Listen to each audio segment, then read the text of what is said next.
Welcome, dear traveler. Tonight, there is nowhere you need to hurry. There are no busy streets to cross, no clocks to watch, and no tasks waiting for your attention. The world around you can become a little quieter now. You have found your place beside an old road that has carried countless footsteps across many centuries. It is a road filled with gentle stories, soft winds, and patient travelers. So settle in comfortably. Take one slow breath, then another.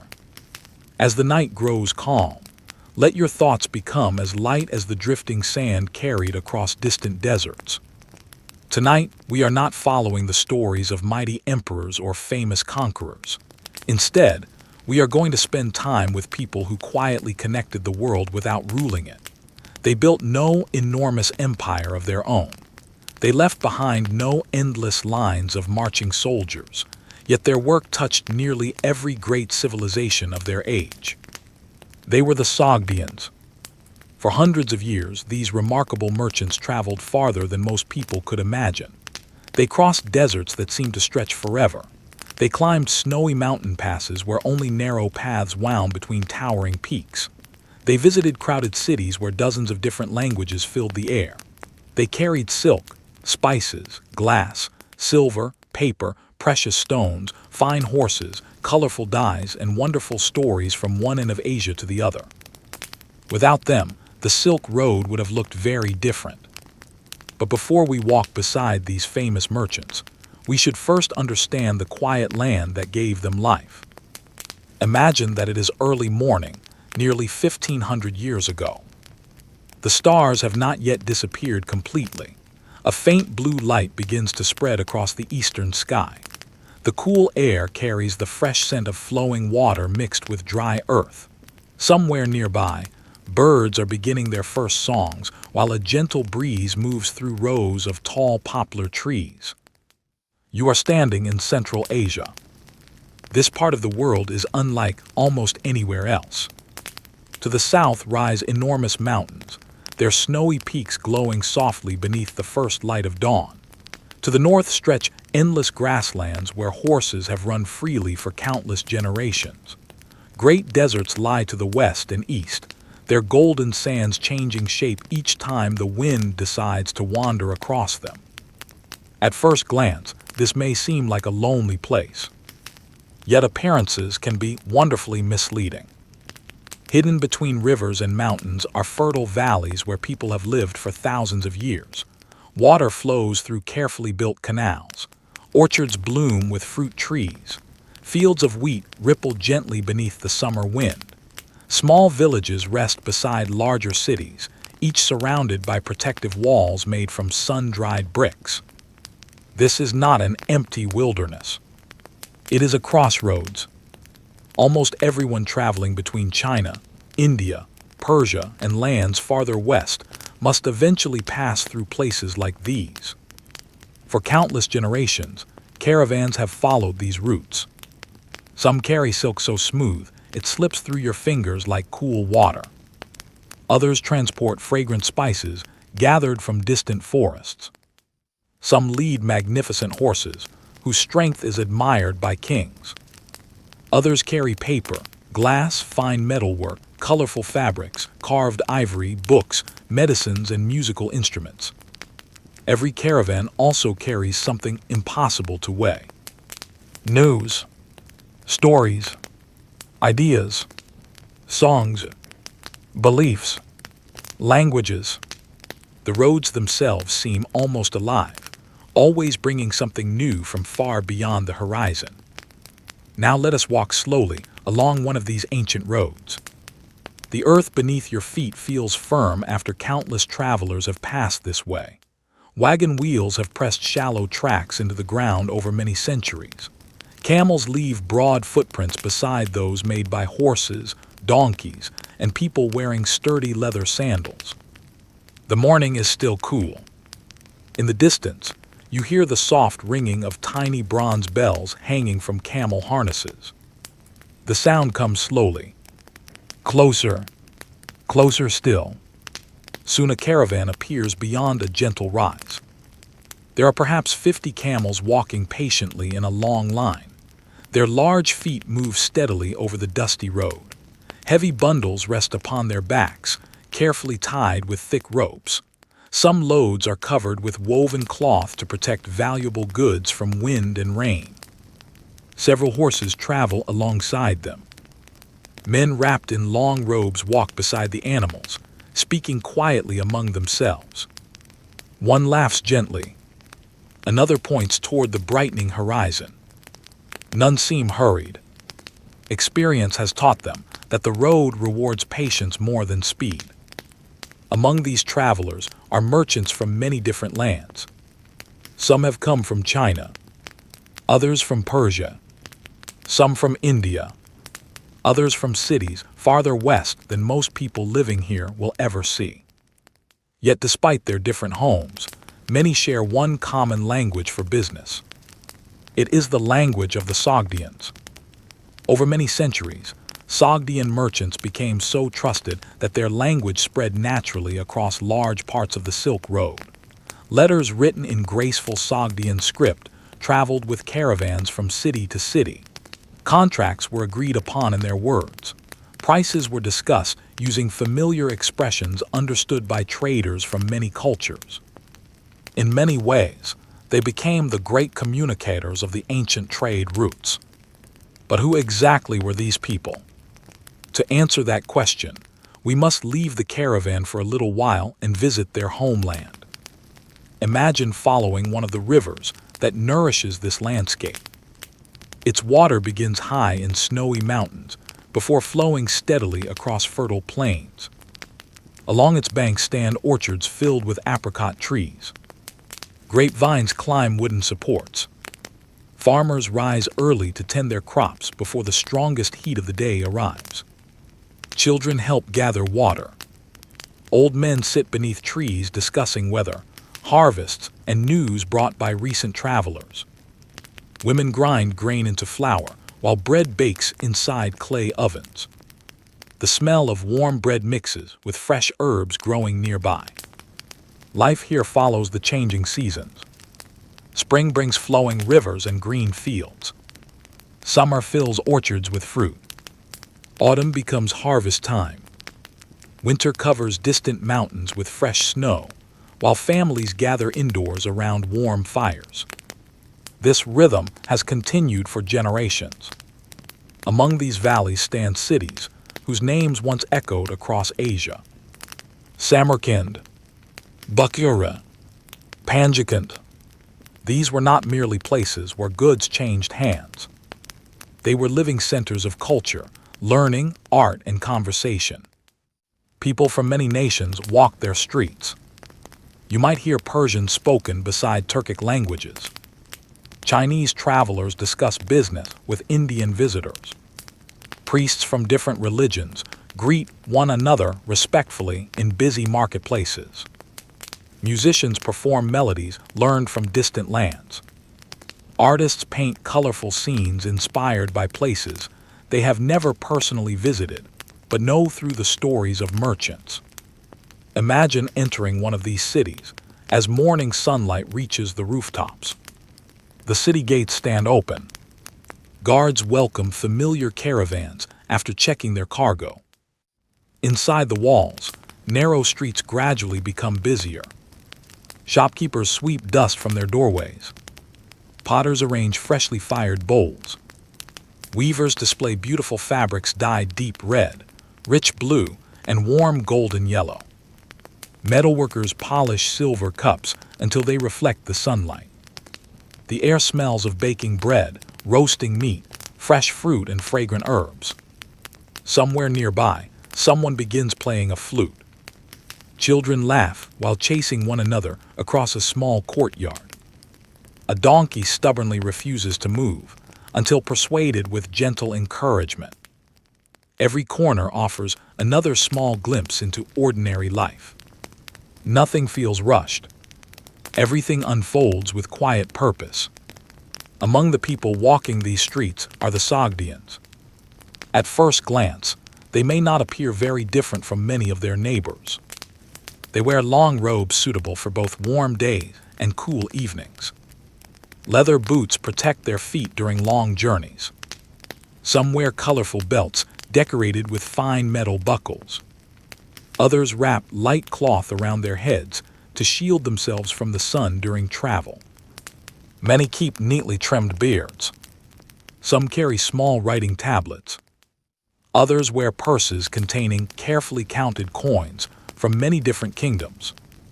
If you watched them for only a few minutes, you might simply think they were ordinary townspeople. Yet many of them possess something rather extraordinary. They know the roads. Not just one road. Hundreds of roads. They know which mountain passes remain open after winter snow. They know which wells still hold fresh water during late summer. They know which local rulers welcome merchants kindly and which demand higher taxes. They know where to find the finest horses. They know which villages produce excellent wool. They know where dangerous storms often appear. They know which caravan leaders always keep their promises. This knowledge has been gathered slowly across generations. A father teaches his son. An experienced merchant advises a younger traveler. Older caravan leaders tell stories around evening campfires, while newcomers listen carefully. Every journey becomes another lesson. Every mistake becomes valuable knowledge. Every successful trip adds another thread to an ever-growing web of experience stretching across continents. The Sogdians understand something simple but powerful. Trade is not only about objects. It is about trust. A merchant who cheats customers may become wealthy once. A merchant who keeps every promise may prosper for an entire lifetime. This belief quietly shapes much of Sogdian life. Their reputation becomes one of their greatest treasures. As the years pass, kings begin trusting Sogdian merchants. Foreign rulers welcome them into distant cities. Communities far from Central Asia invite them to settle nearby because honest merchants bring prosperity to everyone. Little by little, Sogdian communities appear across the Silk Road. Some live in western China. Others settle in oasis towns beside lonely deserts. Still others make homes near Persian cities or farther west. Wherever they travel, they remain connected by family, friendship, language, and letters carried patiently from caravan to caravan. Imagine one such letter. It is written carefully, using dark ink upon fine paper. Each word has been chosen thoughtfully. The writer asks about relatives. He mentions business opportunities. He shares news about changing weather and safe roads. He asks after old friends. He sends warm greetings to children growing up hundreds of miles away. Perhaps the letter takes several months to arrive. Yet eventually, carried carefully by trusted travelers, it reaches its destination. Someone smiles warmly while reading familiar handwriting. For a brief moment, great distances seem much smaller.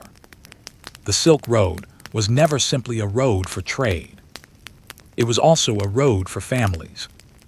And the Sogdians understood that better than almost anyone else.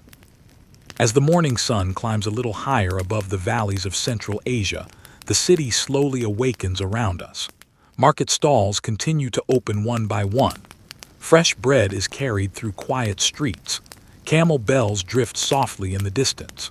Somewhere beyond the city walls, another caravan is already beginning its long journey toward the next horizon.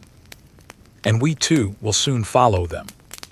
But before the first caravan leaves the safety of its home city, we should spend a little more time among the people who make these remarkable journeys possible. For every road begins not in the desert, but in the quiet homes, workshops, and family courtyards where tomorrow's travelers first learn how to see the world. So let us continue our gentle walk together. The city has now fully awakened. Golden sunlight rests gently upon the flat rooftops, warming the bricks that were cool only a short while ago. Narrow streets become busier with every passing moment, yet nothing feels rushed. The pace of life is steady, almost unhurried, as though everyone understands that another day has been given to them, and there is enough time to meet it with patience. Imagine yourself walking deeper into one of these Sogdian cities. The streets twist gently between homes built from sun-dried mud bricks.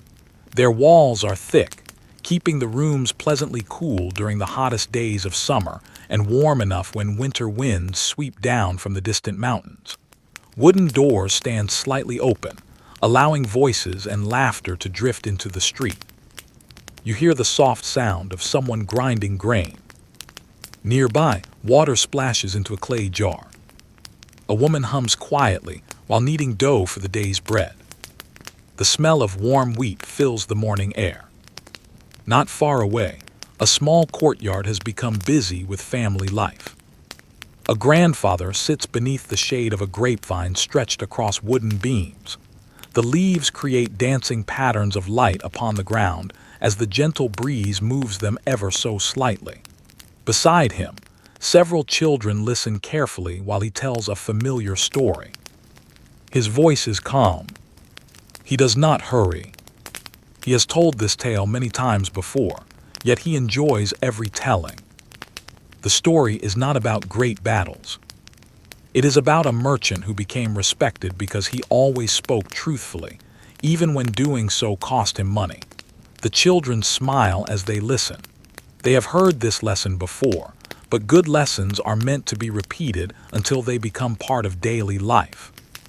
In many Sogdian homes, children learned that a person's reputation traveled farther than any caravan. Gold could be lost. Silk could be stolen. A caravan might disappear beneath a desert storm. But an honest name could follow someone for generations. Imagine a young boy sitting nearby. He is perhaps 8 or 9 years old. His father has recently returned from a journey that lasted many months. The boy listens with wide eyes as bundles are carefully opened inside the family home. Out comes a piece of smooth silk, unlike anything woven nearby. Then a tiny carved ivory figure from India. A small bronze mirror from lands far to the west. A pouch filled with bright blue stones gathered from distant mountains. Each object carries its own story. The father never speaks only of what he bought or sold. Instead, he describes the people he met. He remembers a farmer who kindly offered water after a difficult journey. He speaks of an elderly innkeeper who knew travelers by name even after many years. He tells of children laughing beside rivers in cities whose names sound wonderfully strange. The young boy begins to understand something important. The world is much larger than his own city. And yet, people everywhere share many of the same hopes. They wish for enough food. They hope their children grow safely. They welcome old friends. They celebrate good harvests. They worry during difficult seasons. The roads connect all these lives together. Nearby, another child watches with equal fascination. This time, it is a young girl helping her mother carefully fold beautiful fabrics recently brought from distant markets. She examines each cloth with curious fingers. One feels smooth. Another feels thick and warm. Some shimmer gently in the sunlight. Her mother explains where each fabric came from. This silk traveled from the east. This wool came from mountain shepherds. This cotton arrived from warmer lands to the south. Without leaving home, the child begins learning geography through touch alone.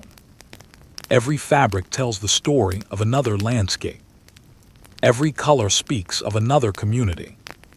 The Sogdian world was filled with such quiet lessons. Education did not belong only inside formal schools. Much learning happened naturally within the family. Children watched. They listened. They remembered. Imagine walking through another courtyard where older boys are practicing writing. Each holds a reed pen dipped carefully into dark ink. Before them lie smooth sheets of paper or carefully prepared parchment. Their teacher walks slowly among them. He corrects a stroke here. He offers gentle encouragement there. The beautiful curves of Sogdian letters begin to appear one after another. Writing was one of the merchant's greatest tools. A spoken promise could fade with memory. A written agreement could travel hundreds of miles. Letters connected families separated by enormous distances. Business records helped merchants remember every purchase and every sale. Messages carried news of changing roads, new opportunities, or approaching dangers. The ability to write clearly was a valuable skill indeed. The students do not simply copy symbols. They learn patience. Each letter must be formed carefully. Each word deserves attention. A hurried hand often creates confusion. A calm hand brings clarity. Perhaps there is a lesson hidden there for us as well. Sometimes the slowest work lasts the longest. Now imagine leaving the school and wandering toward the marketplace once again. By late morning, it has become wonderfully lively. Voices fill the open squares. Not loud enough to overwhelm, but enough to create a pleasant rhythm of daily life. A fruit seller arranges ripe melons into careful rows. Bundles of fresh herbs release their fragrant scent whenever someone passes. Dates, figs, almonds, walnuts, and dried apricots fill woven baskets. Nearby, a baker removes fresh loaves from a clay oven. The crust crackles softly as cooler air touches it. Warm steam rises into the sunlight. Customers smile politely while waiting their turn. Further along, a potter proudly displays rows of bowls, cups, and storage jars. Each one has been shaped patiently by hand. No two are perfectly identical. Tiny differences remind everyone that skilled hands created them, not machines. The potter smiles warmly as visitors admire his work. He does not pressure anyone to buy. He simply explains how each piece was made. Trust grows naturally through honest conversation. Across the street, a metalworker gently taps silver into elegant shapes. His hammer produces a quiet rhythm. Tap, tap, tap. The sound blends with distant conversation, animal bells, and the fluttering wings of pigeons resting along nearby rooftops. The marketplace is not merely a place to exchange money. It is where news travels. Friends meet unexpectedly. Visitors ask for directions. Children chase one another around shaded fountains. Travelers gather information before continuing their journeys. Imagine sitting quietly beneath a tree at the edge of the market. From here, you can simply observe. A Chinese merchant carefully examines fine horses. An Indian trader discusses spices with local shopkeepers. A Persian traveler laughs while greeting an old friend he has not seen for several years. Neither seem surprised to meet here. The Silk Road has a way of bringing familiar faces together, even after long absences. Among them moves a Sogdian merchant. His clothing is neat but practical. Nothing about him appears extravagant. His greatest wealth cannot be seen. It exists inside his memory. He remembers hundreds of names. He recalls prices from distant cities. He knows which roads flood during spring. He remembers which caravan leaders always arrive on time. He recognizes accents from many lands. He notices small details others might overlook. These quiet skills cannot be purchased. They require years of patient travel. Perhaps this merchant began exactly like the children we met earlier. Listening, watching, learning, growing a little wiser with every passing season. Eventually came his first journey. Imagine that morning. His family rises before sunrise. Breakfast is simple but nourishing. Fresh bread, cheese, dried fruit, a cup of warm drink prepared with care. His mother quietly adjusts the folds of his robe. His father checks the ropes securing packed goods one final time. Neither says very much. Some moments require few words. Everyone understands that this first journey marks an important step into adulthood.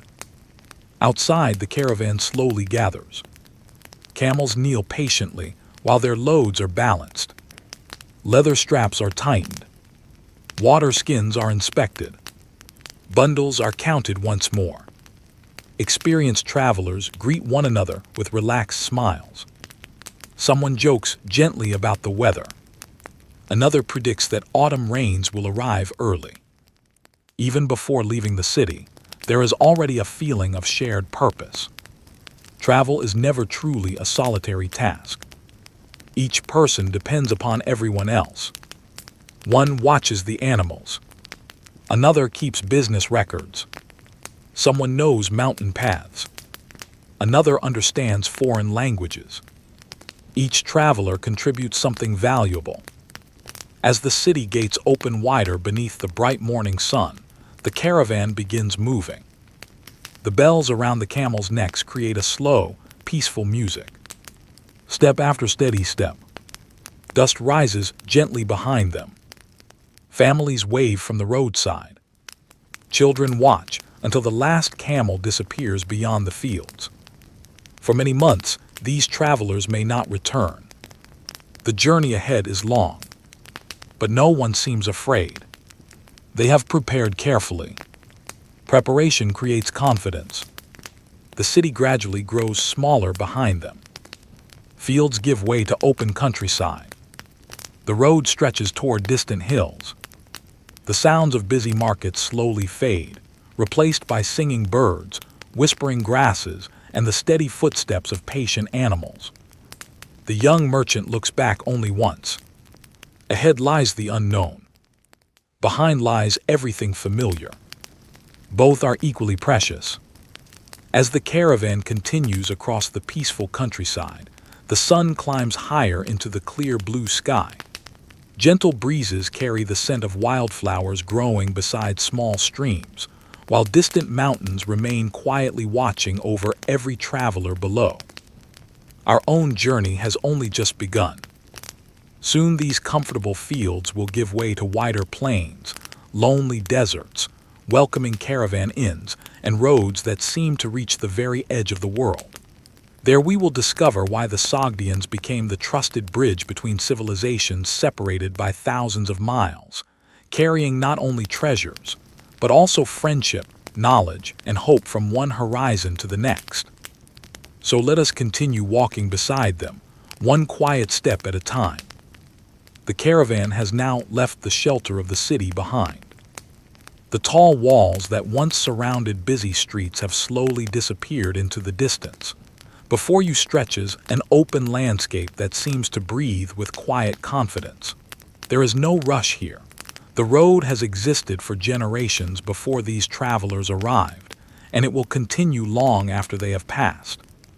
The morning sun is warm but still gentle. Its light falls across fields where farmers pause for a moment to watch the long line of camels moving steadily along the road. Some raise a hand in greeting. Others simply smile before returning to their work. The travelers answer with small waves of their own. Many of them have walked this road countless times.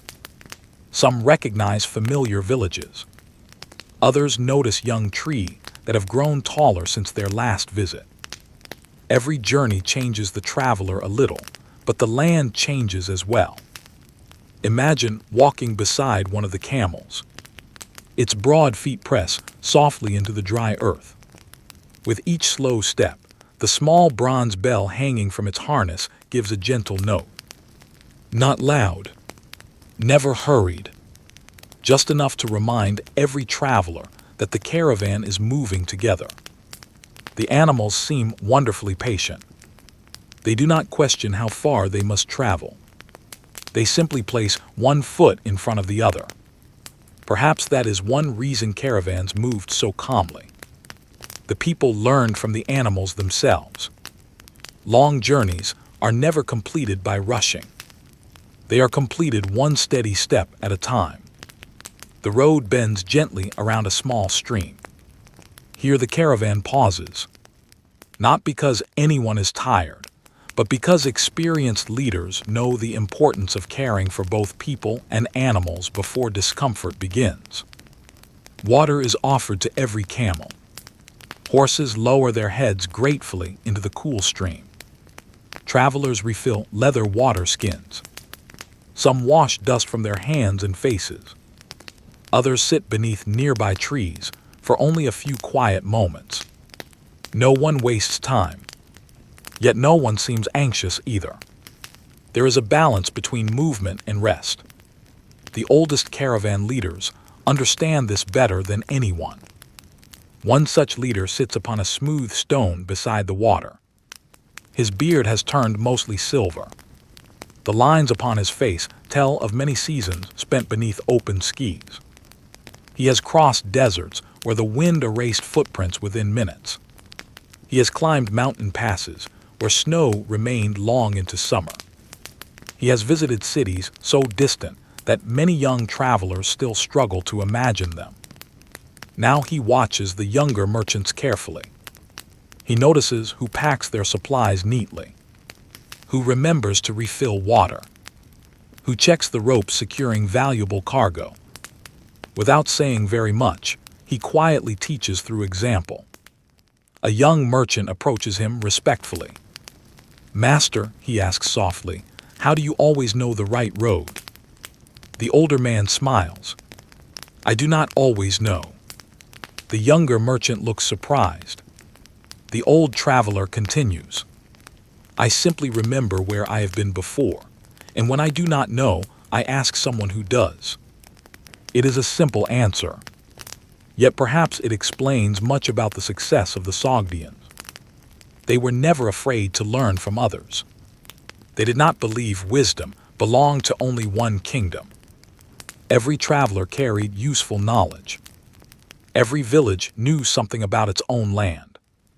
Every shepherd understood nearby hills better than distant merchants ever could.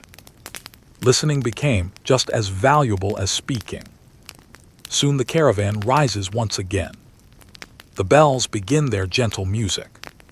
Step by step they continue. As midday approaches, the fertile farms become less frequent. The fields grow smaller. Trees stand farther apart. The road becomes drier beneath your feet. The air carries less moisture. The wide plains of Central Asia begin unfolding before you. There is a remarkable beauty here. The horizon stretches so far that it almost seems to meet the sky without interruption. Wild grasses ripple beneath the wind like gentle waves upon a quiet sea. Small flowers bloom wherever they find enough water. Birds circle lazily overhead. In the far distance, riders on horseback guide small herds across the open land. These are not merchants. They are pastoral people whose lives follow the seasons. Their homes move with them. Their wealth is measured not by city houses, but by healthy animals. Sometimes caravans meet these wandering families. Such meetings are usually peaceful. Both understand that travelers depend upon one another across such vast landscapes. The herders may offer fresh milk. The merchants may exchange cloth, salt, or useful tools. Sometimes they simply exchange news. Has the northern river flooded? Have you seen bandits recently? Is the eastern pass still open? Information is often more valuable than silver. A single warning may save an entire caravan weeks of hardship. By afternoon, the caravan reaches another small settlement. It is not large enough to be called a city. Only a handful of homes surround a shallow well. A few fruit trees provide welcome shade. Children pause their games as the caravan approaches. Their eyes grow wide while counting the camels. One little boy quietly whispers something to his sister. She giggles. Perhaps she is wondering where these travelers have come from. Perhaps she dreams that one day she will see those distant lands herself. An elderly woman offers cool water from a clay jar. The caravan leader thanks her warmly. No gold changes hands. No written agreement is needed. Hospitality itself has value. Travelers remember kindness. Months later, when another villager needs help in a distant town, perhaps one of these same merchants will gladly return the favor. Such quiet acts help the Silk Road function as surely as roads and bridges. Not every exchange involves money. Many are built upon simple goodwill. As afternoon slowly begins turning toward evening, the sunlight softens. Long shadows stretch across the road. The air becomes pleasantly cooler. The caravan leader studies the sky. He has no clock. He needs none. The position of the sun tells him enough. Soon they must choose a place for the night's camp. Traveling after darkness falls brings unnecessary risk. Hidden rocks may injure animals. Roads become difficult to follow. Even experienced travelers prefer daylight whenever possible. At last they find a gentle rise overlooking a small stream. The ground is dry. Grass is plentiful. Nearby trees provide wood for cooking fires. It is an excellent place to spend the night. The caravan slows. Camels kneel one by one with quiet groans. Heavy bundles are carefully unloaded. Water is collected. Cooking pots appear. Blankets are spread. Within a surprisingly short time, the empty hillside has become a temporary village. It is remarkable how quickly experienced travelers create comfort from simple supplies. Soon thin ribbons of smoke rise gently into the evening sky. The smell of cooking fills the cool air. Perhaps there is lentil stew tonight. Fresh bread warmed beside glowing coals. Dried dates. Nuts. Goat cheese. Simple food. Yet after a day upon the road, it tastes wonderfully satisfying. People gather in small groups. Some repair worn sandals. Others brush dust from the camels' thick coats. A young merchant carefully copies business notes onto fresh paper before memories fade. Nearby, another quietly counts silver coins by firelight. Everything has its place. Everything has its time.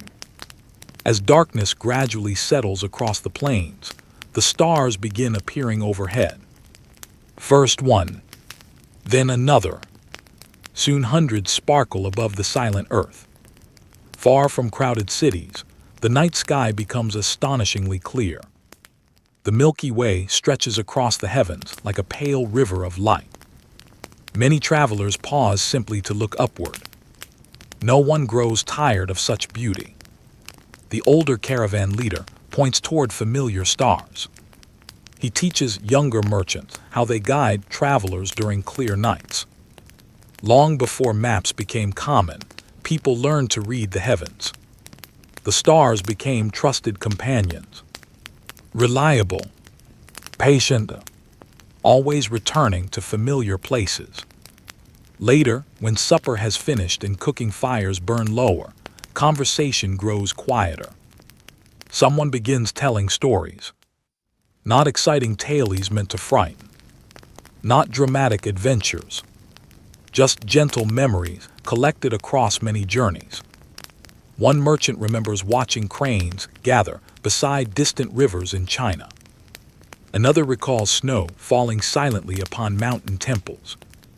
Someone describes an orchard so large that spring blossoms covered every hillside in soft white flowers. The listeners smile. Some close their eyes while imagining those peaceful places. Stories become another kind of journey, a way of traveling without leaving the warmth of the evening fire. Perhaps this is how many children first learned about lands beyond the horizon. Not from maps, but from voices. Calm voices sharing honest experiences beneath quiet stars. As the fire slowly settles into glowing embers, One by one, the travelers prepare for sleep. Blankets are spread upon the ground. Some choose places beneath wagons. Others rest beside gently tethered camels. Night watches are arranged, not because danger is expected, but because careful people prepare for every possibility. Most of the caravan soon falls asleep.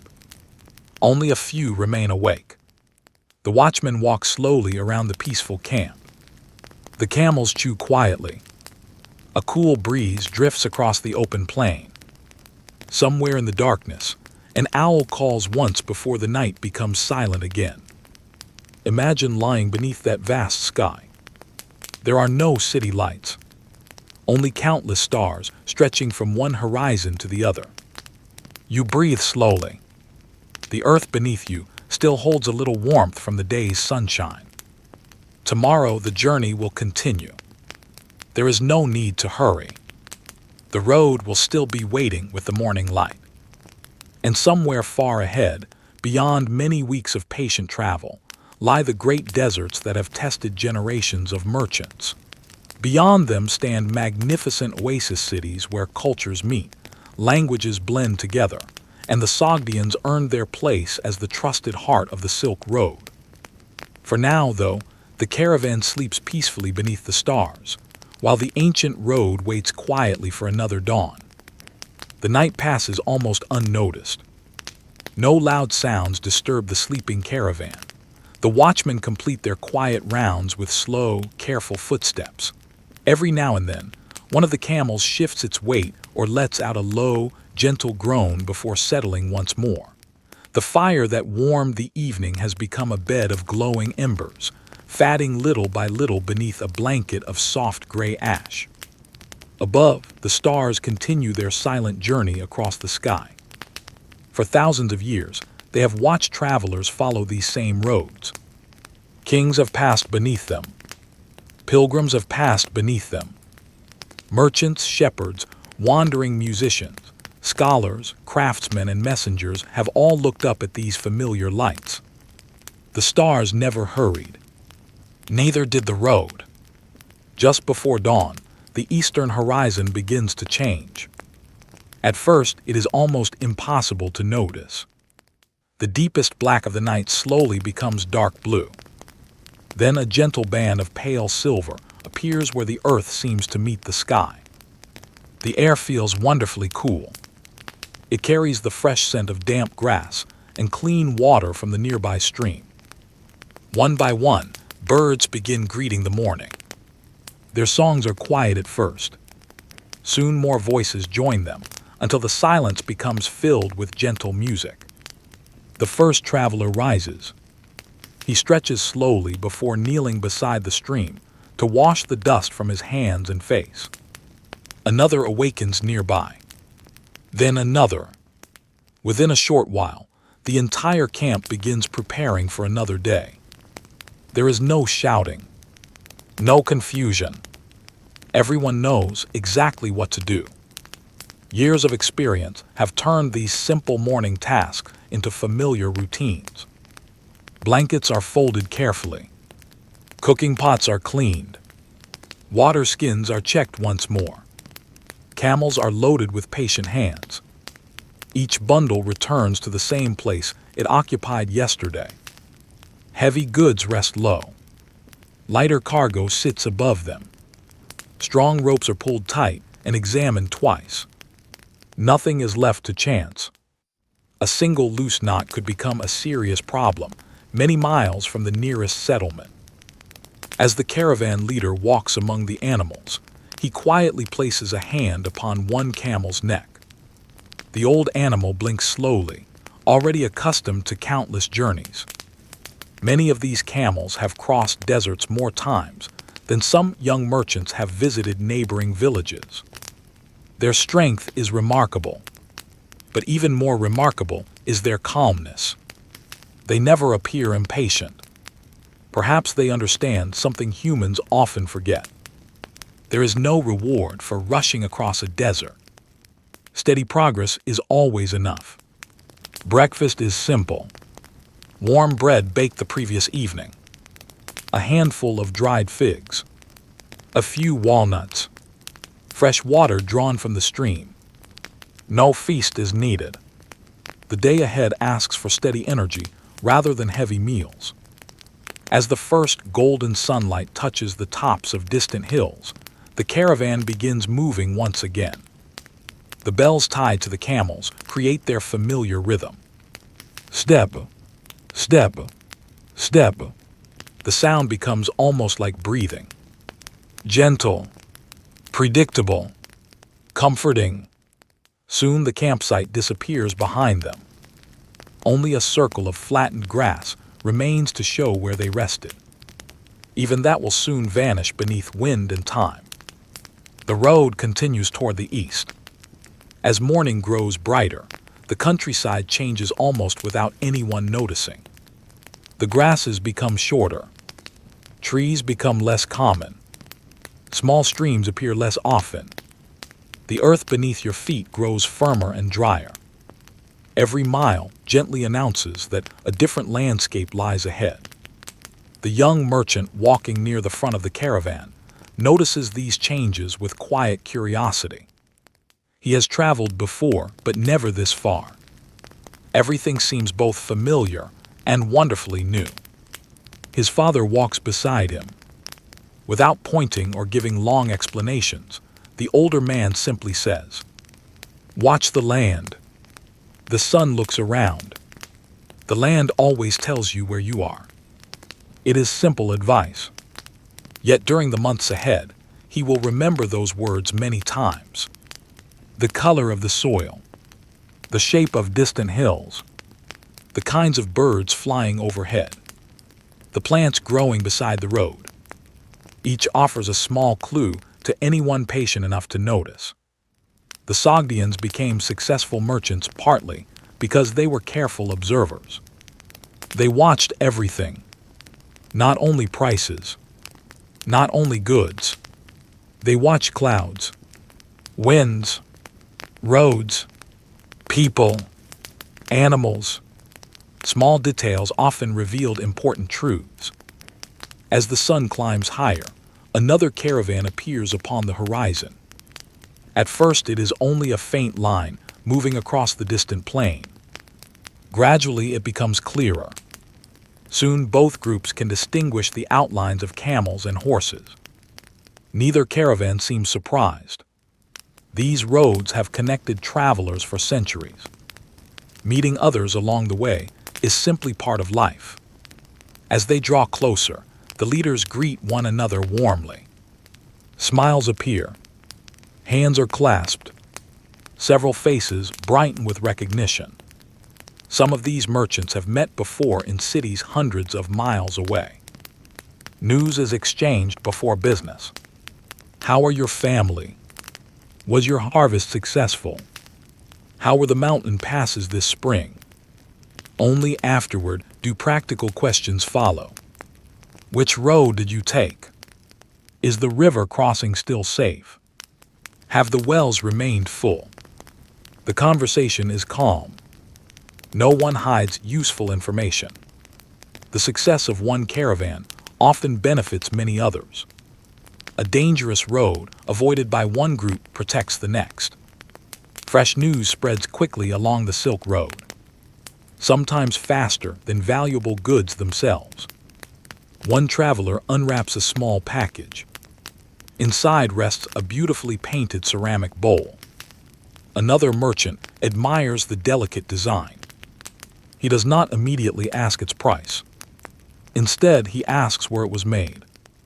The answer begins another story.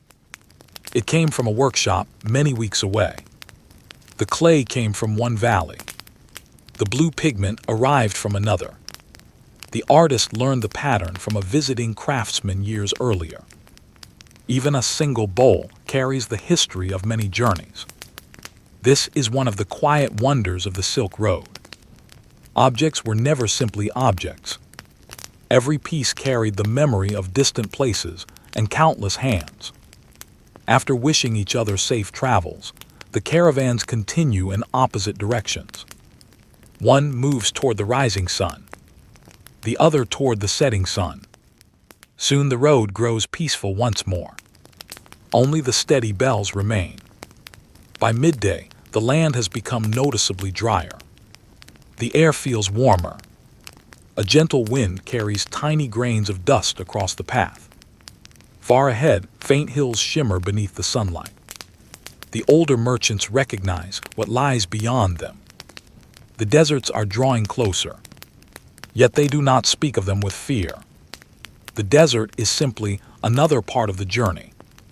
Like rivers, like mountains, like cities, each landscape asks travelers to behave differently. The wise merchant never fights the land. He learns to move with it.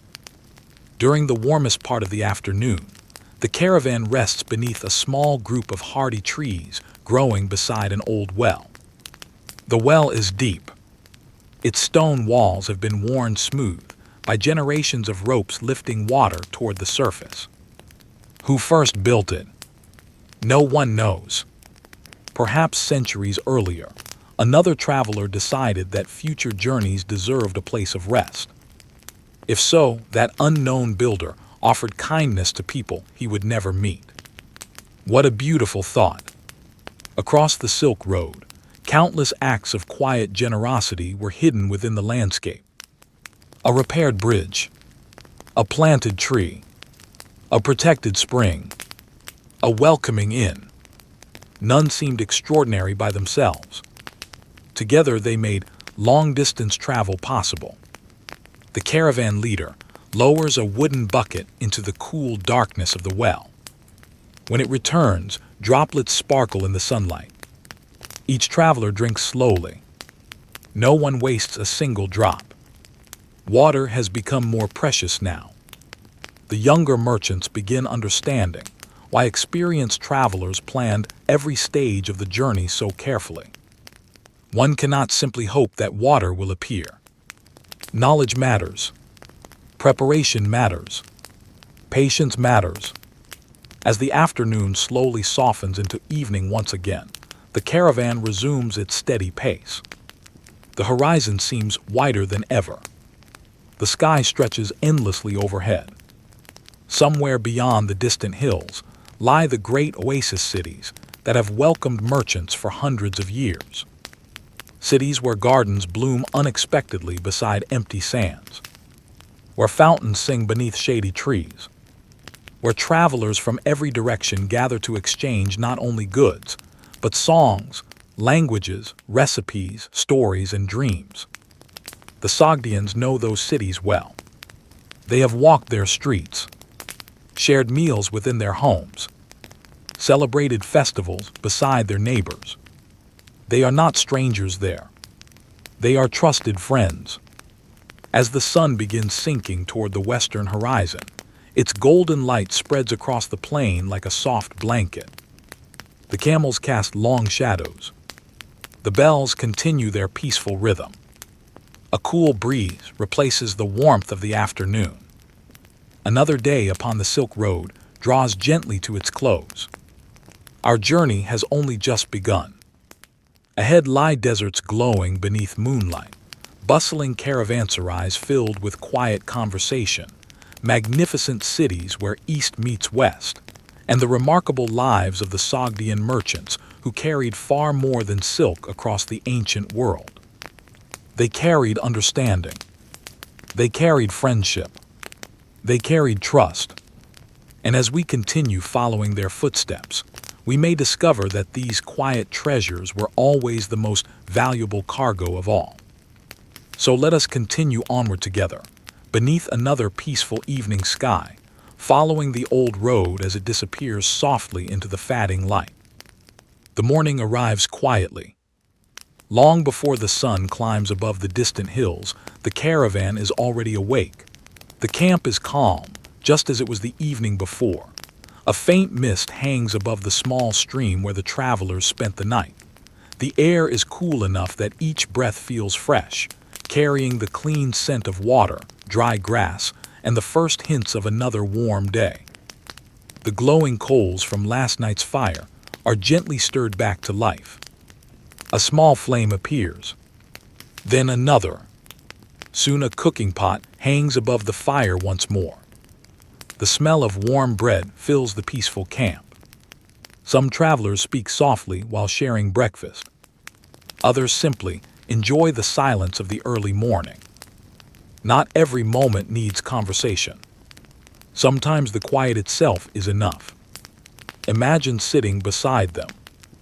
A wooden cup of cool water rests comfortably in your hands. The first rays of sunlight slowly paint the eastern sky with pale gold. One by one, the stars disappear. The world seems to awaken with great patience. There is no hurry. There never has been. The Silk Road has always rewarded those who understand that every journey begins with a single careful step. Today, however, the road ahead promises something different. The wide grasslands that surrounded the caravan during the past several days are slowly giving way to a harsher landscape. The streams are farther apart now. Trees have become uncommon visitors. The soil beneath your feet is lighter in color, and each gentle breeze carries tiny grains of fine sand. The older merchants notice these changes without saying very much. They have seen them many times before.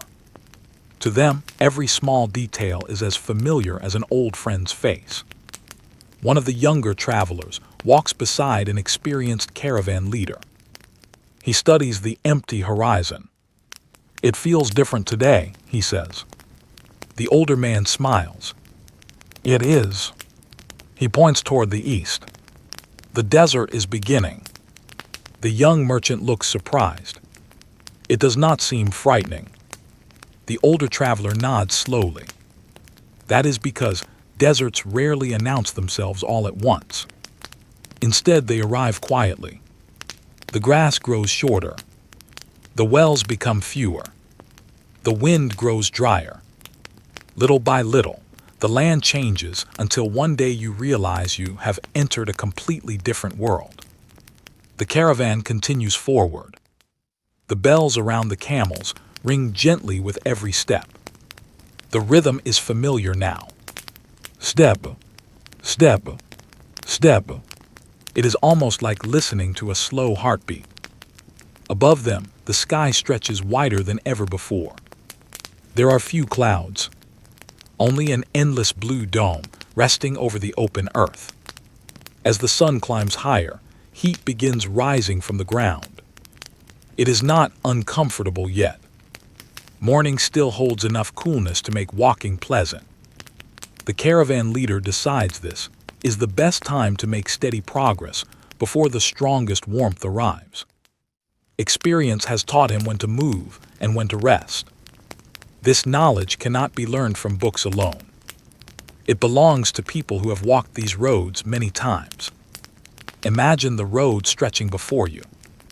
It is not paved. There are no signs pointing toward distant cities. Instead, generations of travelers have created a path through repeated footsteps. Some sections are clearly visible. Others almost disappear beneath shifting sand.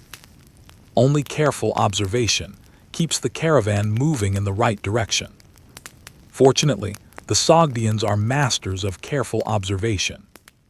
One merchant notices the direction of the wind. Another studies the shape of distant hills. A third watches birds flying overhead. Even birds can reveal hidden water. Where birds gather, there is often life. Where there is life, there may be springs, trees, or people. Nature itself becomes a quiet guide. After several peaceful hours, the caravan reaches a small rise overlooking a broad plain. The travelers pause. Before them lies something unexpected. Far in the distance, surrounded by shimmering heat, stands a line of green. At first it almost appears to be a dream. Trees, gardens, fields, water. The young merchants smile. They have reached an oasis. Across the deserts of Central Asia, such places were among the greatest treasures imaginable. To travelers, an oasis meant far more than water. It meant safety, rest, conversation, fresh food, news from distant lands, a chance to repair equipment, a chance to laugh, a chance simply to sleep without worrying where tomorrow's water would come from. As the caravan slowly approaches, the green landscape becomes clearer. Tall poplar trees sway gently beside flowing canals. Date palms cast welcome shade across narrow paths. Fruit orchards spread outward in neat rows. Small fields of wheat glow softly beneath the morning sun. Birdsong replaces the quiet emptiness of the open plain.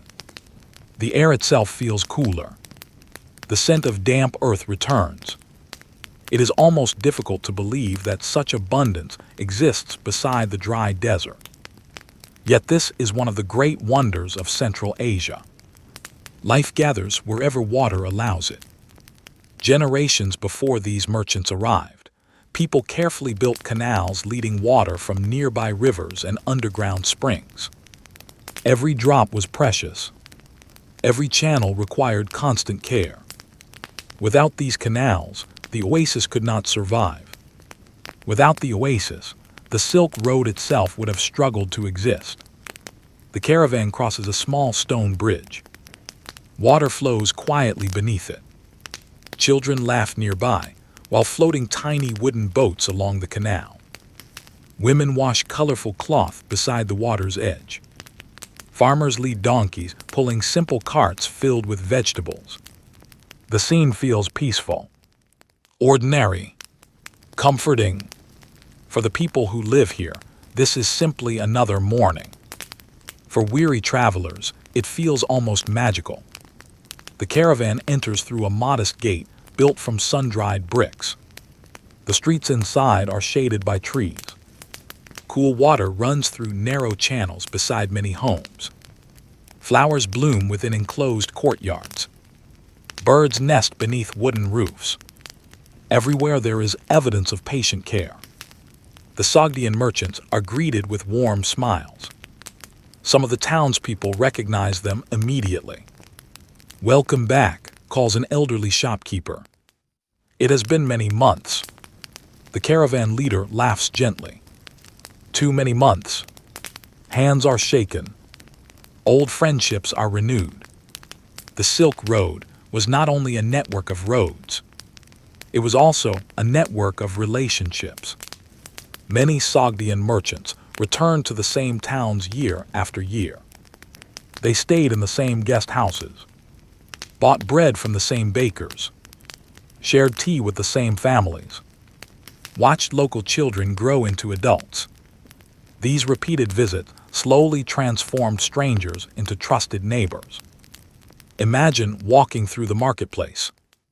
Unlike the great cities, this market is small, yet it contains remarkable variety. Fresh melons rest beside baskets of figs. Clay jars filled with honey stand beside woven baskets of almonds. Bundles of herbs release their pleasant fragrance whenever someone passes. A blacksmith quietly repairs worn horseshoes. Nearby, a carpenter shapes smooth pieces of wood into sturdy wagon parts. Nothing is wasted. Everything has value. Travelers gather beneath shaded awnings while enjoying cool drinks flavored with herbs. Some exchange stories. Others simply rest their tired feet. News begins spreading almost immediately. A caravan from China arrived 3 days ago. Another group recently departed for Persia. Heavy rain has damaged one mountain pass. A certain bridge has already been repaired. One ruler has lowered trade taxes. Another has increased them. Every piece of information may influence hundreds of future journeys. This exchange of news is almost as valuable as the exchange of goods. Perhaps even more valuable. The young merchant from our caravan watches everything with growing fascination. He realizes that trade is not merely buying and selling. It is listening, remembering, helping, trusting, building friendships over many years. These invisible connections form the true foundation of the Silk Road. As afternoon sunlight filters gently through rows of poplar trees, the caravan settles into the quiet rhythm of oasis life. Some travelers repair saddles. Others write letters home. A few simply sit beside the flowing water, allowing weeks of road dust to wash gently from their hands. The soft sound of the canal fills the peaceful air. Children continue playing nearby. Birds move between fruit trees. The desert waits patiently beyond the oasis walls. It is never far away. Yet within this green refuge, life flourishes because people have learned to work together with the land rather than against it. The Sogdians understood this lesson well.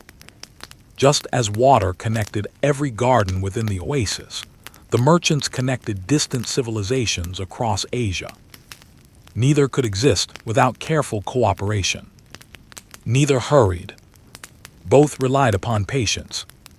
And so, as the gentle afternoon drifts quietly toward evening, our own journey continues deeper into the heart of the Silk Road, where every oasis offers new friendships, every road carries another story, and every traveler adds another thread to the great tapestry of the ancient world. The afternoon passes slowly within the shelter of the oasis. The bright sun still shines above the desert beyond the walls, yet beneath the shade of tall trees, the air feels pleasantly cool. Water continues its quiet journey through narrow stone channels, slipping gently past gardens, courtyards, and small orchards before returning to the larger canals that keep the entire settlement alive. For a little while, there is nothing to do except enjoy the peaceful rhythm of the place. Imagine yourself sitting beneath the wide branches of an old mulberry tree. Its leaves whisper softly whenever the breeze passes through them. Nearby, a pair of doves peck quietly at scattered seeds. Somewhere farther down the street, a blacksmith's hammer taps steadily against glowing metal. The sound is slow and unhurried. Tap, tap, tap. It has probably echoed through this little town every day for many years. The young merchant from our caravan watches the people around him with quiet curiosity. He notices that no one seems to be a stranger for very long. A traveler may arrive dusty and tired after many weeks upon the road. Within an hour, someone has offered him water. Another has pointed him toward a place to sleep. Before sunset, he is sitting beside people who ask about his family, his journey, and the roads ahead. Hospitality is more than kindness here. It is part of life. Those who welcome travelers today may themselves become travelers tomorrow. This understanding creates an invisible bond between people who have never met before. As the day begins to cool, the caravan leader stands. "It is time," he says gently. Several merchants gather their belongings. Not because they are leaving the oasis. Their destination lies only a short walk away. Together, they make their way toward one of the most important places on the entire Silk Road. The caravanserai. Imagine approaching a large building, surrounded by strong walls made from sun-dried bricks. Its entrance is tall enough for loaded camels to pass through without difficulty. Heavy wooden doors stand open, welcoming travelers from every direction. Above the gateway hangs a simple carved sign showing a camel walking beneath a bright star. There is nothing grand or luxurious about the building. Yet to those arriving after weeks upon lonely roads, it is one of the most comforting sights imaginable. The caravan enters through the gateway. Immediately the atmosphere changes. The wide central courtyard is filled with gentle activity. Camels kneel quietly while their loads are removed. Horses drink from long stone troughs. Stable workers brush dust from tired animals with practiced hands. Merchants stretch their legs after long hours of walking. Children carry baskets of fresh bread toward the kitchen. A woman laughs warmly while greeting a family she has not seen since the previous autumn. Everywhere you look, there is movement. Yet it is calm movement, purposeful movement. The caravanserai is like a small village gathered beneath one roof. Rooms line all four sides of the great courtyard. Some are simple sleeping quarters. Others serve as storage for valuable goods. There are workshops where broken equipment can be repaired. There are kitchens where warm meals are prepared from sunrise until late evening. There are quiet corners where merchants sit together to discuss business over steaming cups of tea. There are even small prayer rooms where travelers of different faiths may spend peaceful moments in reflection before continuing their journeys. The caravanserai belongs to everyone.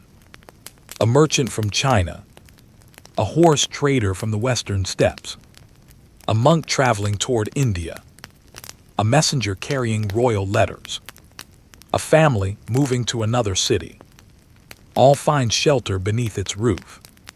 Our Sogdian merchants are greeted by the keeper of the caravanserai.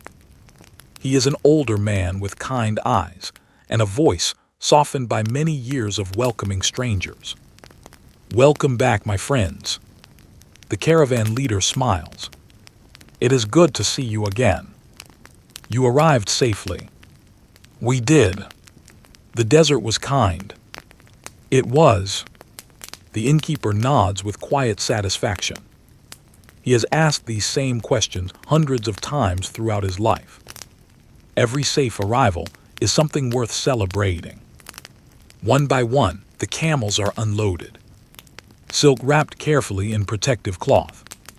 Bundles of fine wool. Small chests containing silver coins. Boxes filled with fragrant spices. Rolls of paper tied neatly with cord. Brightly colored dyes sealed inside clay jars. Nothing is handled carelessly. Every item has traveled many difficult miles. Every object represents someone's careful work. Nearby, scribes sit behind low wooden tables. They record deliveries, count packages, write receipts, prepare contracts. The scratching sound of reed pens across paper creates another quiet rhythm within the busy courtyard. Trade depends upon memory. It also depends upon careful writing. The Sogdians understand this better than almost anyone. One young merchant kneels beside an older scribe. He watches closely as the experienced writer prepares a letter. The ink flows smoothly across the page. Every letter is formed with patience. There is no haste. Mistakes are difficult to erase. The young merchant asks softly, "How do you write so beautifully?" The old scribe smiles. "I have written the same careful way every day for 40 years. The answer is wonderfully simple. Excellence rarely arrives all at once. It grows little by little through steady practice." As evening approaches, wonderful aromas begin drifting from the kitchens. Fresh bread, lentil soup, roasted vegetables, rice cooked with herbs, warm flatbread brushed lightly with oil, dates, figs, honey, a few special dishes prepared for travelers celebrating successful journeys. The great dining hall slowly fills. Long wooden tables stand ready beneath hanging oil lamps. Travelers from many lands sit beside one another. No one asks where another person was born before offering them a place at the table. The road itself creates a kind of friendship. Imagine sitting quietly among them. To your left, two merchants speak in the Sogdian language. Across the table, another conversation takes place in Persian. A traveler from India joins, in using words everyone understands. Farther along, someone carefully pronounces Chinese names while sharing stories from cities far to the east. The room is filled with many languages. Yet there is surprisingly little confusion. Smiles, gestures, shared meals, patient listening. These often communicate just as clearly as words. The Sogdians become especially valuable in places like this. Many speak several languages with remarkable skill. They translate conversations, explain customs, introduce strangers who may become lifelong business partners. In many ways, they are not merely merchants. They are bridges between worlds. One conversation catches the attention of our young traveler. An elderly merchant from Persia speaks quietly with a silk trader from China. Neither knows the other's language very well. A Sogdian merchant sits comfortably between them. He listens carefully, then translates each sentence with calm precision. Soon both men are smiling. An agreement has been reached. No raised voices. No arguments. Only patient understanding. The young merchant realizes something important. The most valuable thing the Sogdian did was not carrying silk. It was helping two strangers understand one another. Outside, evening settles gently across the oasis. The sky turns shades of soft orange and deep blue.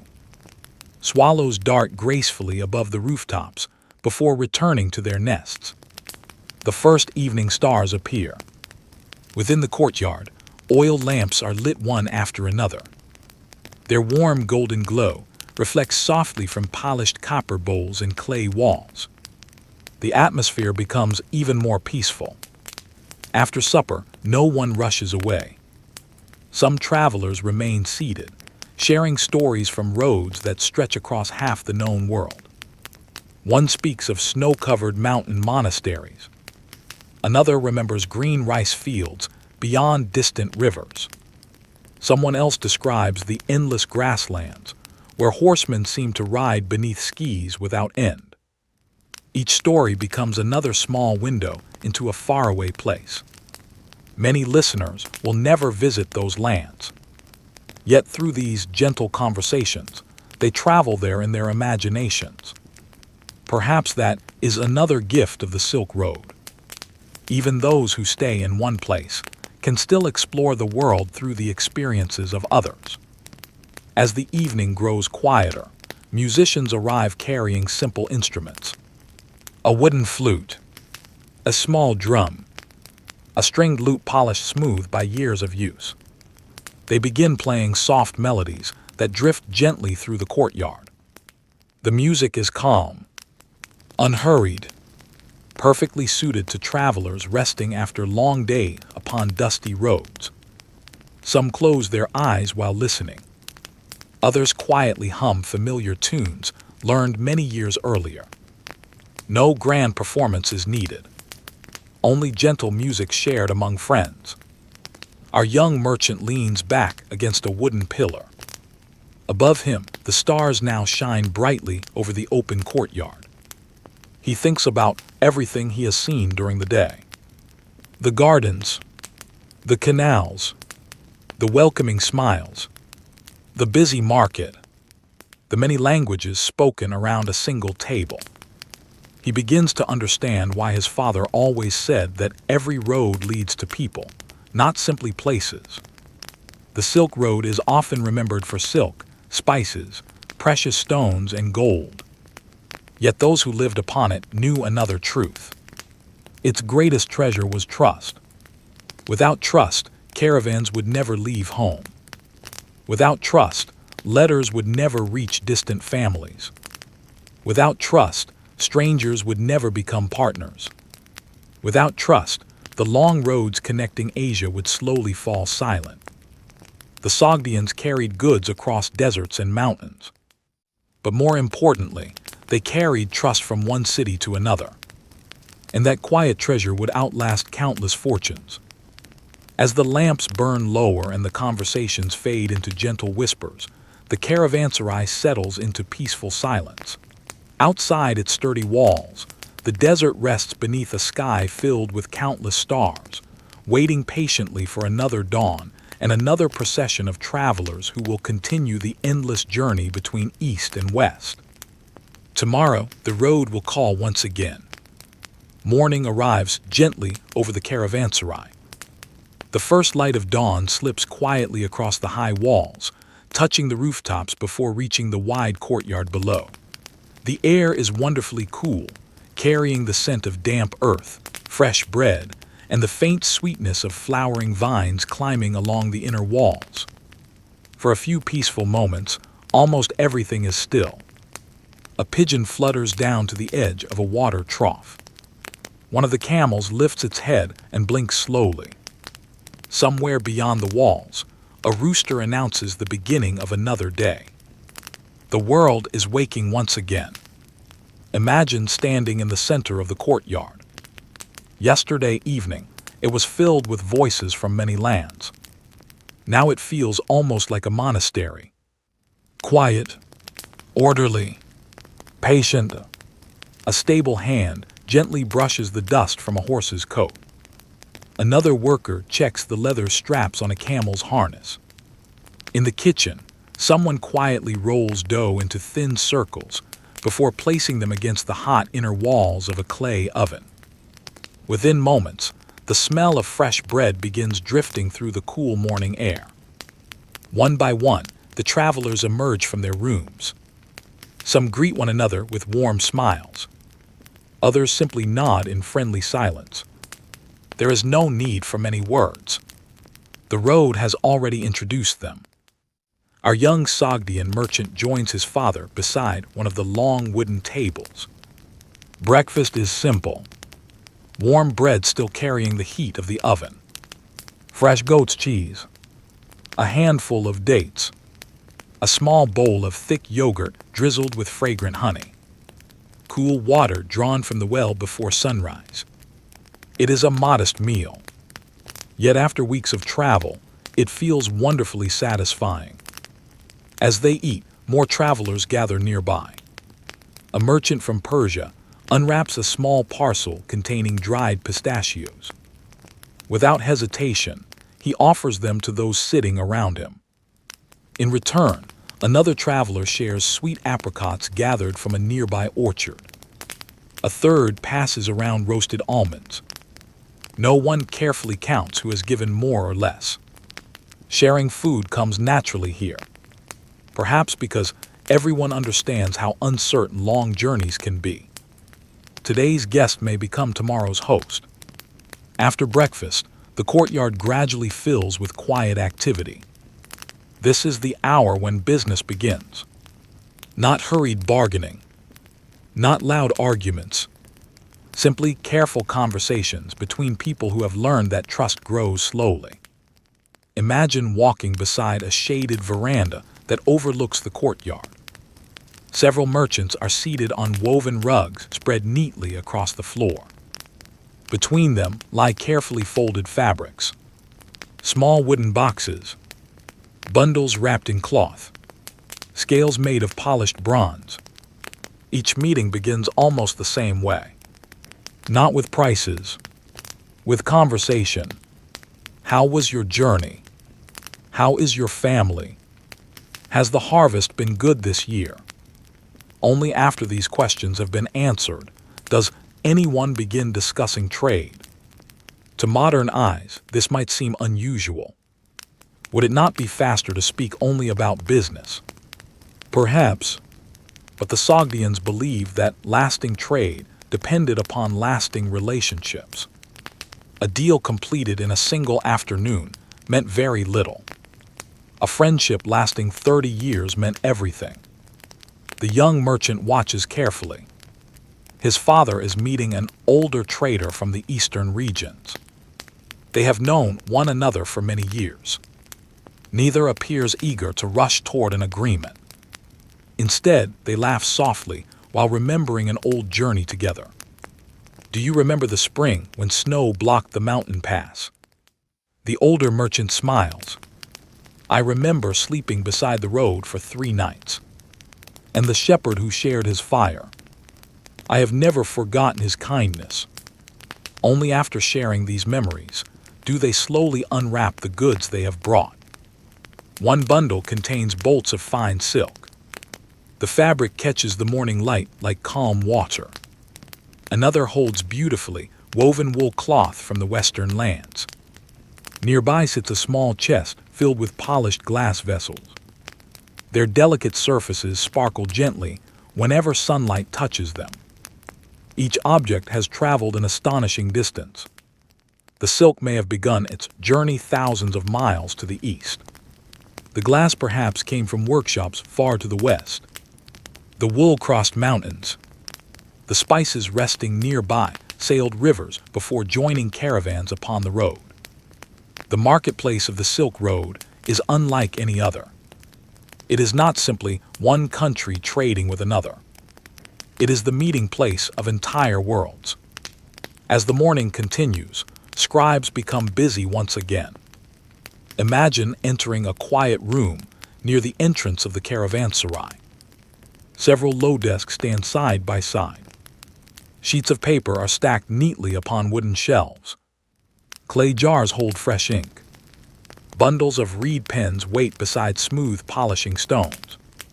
Here, agreements are written with great care. A merchant slowly dictates the details of a transaction. The scribe listens without interruption. Then, with calm and steady movements, he begins writing. Every letter is graceful. Every line is straight. When he finishes, both merchants carefully read the document before pressing their personal seals into warm wax. The agreement is complete. No raised voices. No celebration. Simply another promise recorded with honesty. The Sogdians became famous not only because they traveled widely. They also became known because they honored written agreements. Their word carried weight. Their letters were trusted. Their reputation spread farther than any single caravan ever could. Outside, the courtyard has become pleasantly lively. A craftsman repairs a broken wooden wheel. Children chase one another around a small fountain. A physician examines the sore foot of a tired camel. Nearby, another traveler quietly mends a torn cloak with careful stitches. Every skill has value here. Every person contributes something useful. Our young merchant notices an elderly woman seated beneath a fig tree. Before her rests a basket filled with herbs gathered from nearby fields. Travelers stop to speak with her throughout the morning. Some ask for remedies against headaches. Others seek herbs to calm an upset stomach after long journeys. She listens patiently to each visitor before preparing small bundles tied with simple cord. Knowledge travels in many forms, not only in books. Sometimes it is carried by memory alone. Perhaps she learned these remedies from her grandmother, who learned them from her own grandmother before that. The Silk Road carried medicines as surely as it carried silk. As midday approaches, the sun grows warmer. The courtyard becomes quieter once again. Many travelers choose to rest during the hottest hours. Some sit beneath shaded balconies while reading letters from home. Others sharpen tools, repair sandals, organize supplies. No one wastes the opportunity to prepare before returning to the road. Preparation is another form of wisdom. The young merchant joins his father inside one of the storage rooms. The thick walls keep the space pleasantly cool. Bundles are arranged with remarkable order. Nothing is stacked carelessly. His father pauses beside a crate marked with a familiar symbol. "Do you know why we pack everything this way?" he asks. The young man studies the carefully arranged goods. "So nothing breaks." His father smiles. "That is one reason." He gently places a hand upon the wooden crate. "But there is another." "What is it?" "We pack our goods so that anyone helping us can find what they need without confusion." The young merchant thinks quietly. His father continues. "When people work together, order saves everyone time." It is another simple lesson. Yet like many lessons upon the Silk Road, it reaches beyond trade itself. Order creates trust. Care creates confidence. Patience creates success. Outside, the afternoon breeze begins stirring the leaves of the tall poplar trees. Their soft rustling fills the quiet spaces between conversations. The sound is gentle enough to make some travelers close their eyes for a few peaceful moments. Even the camels seem content. They rest comfortably beneath shaded shelters, chewing slowly while waiting for tomorrow's journey. Nothing about the caravanserai feels temporary. Although travelers come and go every day, the place itself offers a sense of permanence. Its walls have welcomed countless strangers. Its wells have refreshed generations of merchants. Its kitchens have prepared meal for people speaking dozens of different languages. Its courtyard has witnessed friendships that lasted entire lifetimes. Perhaps somewhere, many years in the future, another young merchant will stand exactly where our traveler stands now. He too will listen, observe, learn. The lessons of the Silk Road rarely change. As the afternoon begins its slow journey toward evening once more, long shadows stretch across the courtyard. The day's business gradually comes to an end. Ledgers are closed. Bundles are tied securely. Letters are sealed. Tomorrow, many of these travelers will continue toward cities they have never seen before. Others will begin the long road home. Yet for this quiet afternoon, everyone shares the same peaceful refuge. A place where the roads of Asia gently come together before once again spreading toward distant horizons. And as the warm breeze carries the scent of bread, herbs, and flowering trees through the old caravanserai, it becomes easy to understand why so many travelers remembered places like this with deep affection, long after their journeys had ended. For here, among simple walls and familiar smiles, the Silk Road felt less like a road, and more like a home shared by the whole world. By the following morning, the caravanserai has settled into its familiar rhythm once again. The courtyard is filled with gentle sounds that seem to belong naturally to the place. A wooden gate opens with a soft creak. A bucket is lowered into the well. Somewhere nearby, a broom sweeps yesterday's dust from smooth stone pathways. Birds hop along the rooftops, singing cheerfully before the warmth of the day begins. Our young Sogdian merchant wakes early. He has learned that the first hours after sunrise often reveal the most about a city. When the streets are quiet, people move with their natural rhythm. Bakers prepare their ovens. Gardeners water fruit trees. Shopkeepers arrange their goods with patient hands before the first customers arrive. His father smiles as he notices his son's curiosity. "Come," he says softly. "The market is already waking." Together they leave the caravanserai through its broad wooden gate and step into the cool morning air. Imagine walking beside them. The streets are still shaded by tall poplar trees planted many generations ago. Their leaves shimmer gently whenever the breeze passes through, scattering moving patches of sunlight across the road below. Water continues flowing through narrow canals beside the streets. Its quiet music follows them almost everywhere they walk. The canals are the lifeblood of the oasis. Without them, gardens would wither. Fields would dry. Homes would stand empty. The people of Central Asia have always understood the value of water. Every channel has been carefully planned. Every stone has been placed with purpose. Every family helps care for the system that allows the entire community to thrive. As they continue walking, more people begin appearing. A baker carries baskets filled with warm flatbread, balanced carefully upon his shoulders. The sweet smell drifts through the cool morning air.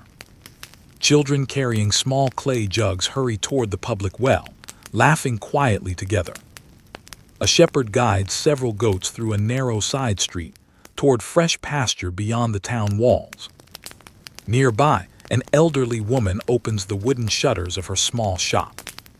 She arranges tiny jars, filled with fragrant herbs collected from nearby hillsides.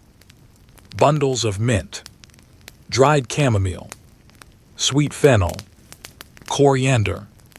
Each releases its own gentle fragrance. The young merchant pauses to breathe deeply. His father notices. "You can often remember a city by its smells," he says. The young man smiles. "I think I will always remember this one." His father nods. "So will I." Soon they arrive at the marketplace. Yesterday it seemed lively. Today it is positively flourishing. Imagine standing beneath a wide canopy stretched between wooden posts. Soft morning light filters through woven cloth overhead, protecting both merchants and customers from the growing warmth of the sun. Rows of market stalls extend in every direction. Yet despite the number of people, there is no sense of confusion. Each trader knows exactly where to set up. Each customer walks patiently from one stall to another. The marketplace has developed its own quiet order over many generations. One section is devoted to food, another to cloth, another to metalwork, another to animals, still another to books, paper, and writing supplies. The young merchant slows his pace. There is so much to see. At one stall, beautifully woven baskets overflow with fresh apricots, peaches, grapes, and pomegranates. Their colors glow warmly beneath the morning light. Nearby, several women carefully sort walnuts, pistachios, almonds, and dried figs into neat piles. Nothing is rushed. Every movement is calm. Every arrangement is pleasing to the eye. Further along, a spice merchant gently opens several cloth bags. Immediately, the surrounding air becomes wonderfully fragrant. Cinnamon, black pepper, cardamom, cloves, saffron. Each spice has traveled an extraordinary distance. Some crossed oceans before joining caravans. Others passed through mountain kingdoms. Some journeyed for many months before reaching this quiet oasis. The merchant invites visitors to smell each one. No loud voices are needed. The spices speak for themselves. Across the marketplace stands a row of textile merchants. Bolts of silk shimmer like flowing water. Fine cotton cloth from India hangs beside thick wool, woven in cooler western lands. Bright embroidered robes catch the morning sun. Deep blues, rich reds, golden yellows, soft greens. The marketplace itself resembles a moving tapestry. Every color tells the story of another region. The young merchant reaches out to gently touch a length of remarkably smooth silk. The trader smiles kindly. "From the eastern workshops," he explains. "It has traveled nearly a year to arrive here." Nearly a year. The young merchant quietly repeats those words to himself. One piece of cloth. One entire year. The Silk Road is often imagined as a single road stretching from east to west. In truth, it is something far more remarkable. It is thousands of connected roads, countless villages, hundreds of markets, innumerable rivers, mountain passes, caravanserais, bridges, and wells. No single traveler crosses all of it. Instead, goods pass from one trusted merchant to another, like a message carried carefully through many hands. This is where the Sogdians become so important. They rarely controlled the beginning of a journey, nor did they always reach its final destination. Instead, they connected one world to another. A merchant arriving from China might sell silk to a Sogdian family. Months later, another member of that same family might carry the silk westward. Later still, another trusted partner would continue its journey. In this way, the goods traveled farther than any single merchant ever could. The Sogdians became masters of connection, not because they owned everything, but because everyone trusted them. As they continue walking, the father pauses before a stall displaying beautiful glass vessels. The bowls are thin and remarkably clear. Tiny bottles reflect sunlight like drops of water. The young merchant lifts one carefully. It feels surprisingly light. "How can something so delicate travel so far?" he asks. The craftsman smiles. "Because every person along the road handles it with care." The answer lingers in the young man's thoughts. Perhaps the same could be said about friendship, or knowledge, or peace. The most valuable things survive long journeys only when many people choose to protect them. Nearby, another stall displays writing materials. Bundles of reed pens, small knives for trimming pen tips, claying pots, sheets of fine paper, rolls of parchment, wax tablets, wooden seals carved with family symbols. Several scribes are already busy writing letters. One carefully copies a merchant's inventory. Another prepares a message destined for a city many weeks away. Imagine the excitement of receiving such a letter. Months may pass between writing and reading. Yet those few carefully chosen words carry family news across mountains and deserts. A father learns that his daughter has married. A merchant hears that his brother safely reached another city. A grandmother discovers the birth of her first grandchild. Letters travel slowly, but they carry hearts with them. The Sogdians became famous for maintaining these long-distance family networks. A merchant could travel confidently because relatives or trusted friends often awaited him in another city.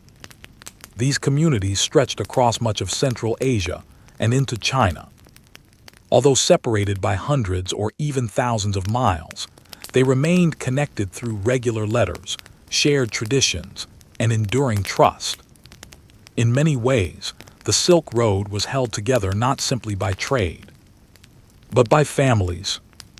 As midday approaches, musicians arrive carrying simple instruments. One begins playing a gentle melody upon a long wooden flute. Another quietly accompanies him with a soft stringed lute. Their music drifts through the market without demanding attention. Children pause to listen. Merchants continue arranging goods while smiling gently. The music belongs to everyone. Nearby, storytellers gather beneath a large fig tree. Travelers sit upon woven rugs while listening to tales collected from many distant lands. Some stories speak of snowy mountains. Others describe enormous rivers. Some tell of wise rulers. Others simply celebrate ordinary people whose kindness changed someone's life forever. The young merchant realizes something unexpected. Stories travel almost exactly like silk. One traveler carries them to another town. Someone there remembers them, then tells them again. Years later, the story may reach a place its original teller never imagined. Ideas travel just as faithfully as caravans. By the time the afternoon sun begins casting long shadows across the market, the young merchant feels both tired and wonderfully inspired. He has not simply watched people buying and selling. He has witnessed civilizations meeting one another with patience, curiosity, and respect. His father notices the thoughtful expression upon his face. "What have you learned today?" he asks. The young merchant considers the question carefully. Finally, he smiles. "I thought the Silk Road carried goods." His father waits. "Now I think it carries people." The older merchant nods slowly. And the young man looks around the busy marketplace one final time. It carries pieces of their lives. His father places a gentle hand upon his shoulder. "Now you are beginning to understand."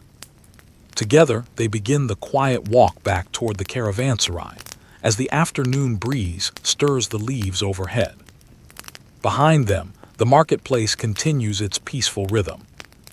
Merchants greet old friends. Children laugh beside the canals. Fresh bread emerges from warm ovens. Letters begin long journeys toward distant homes.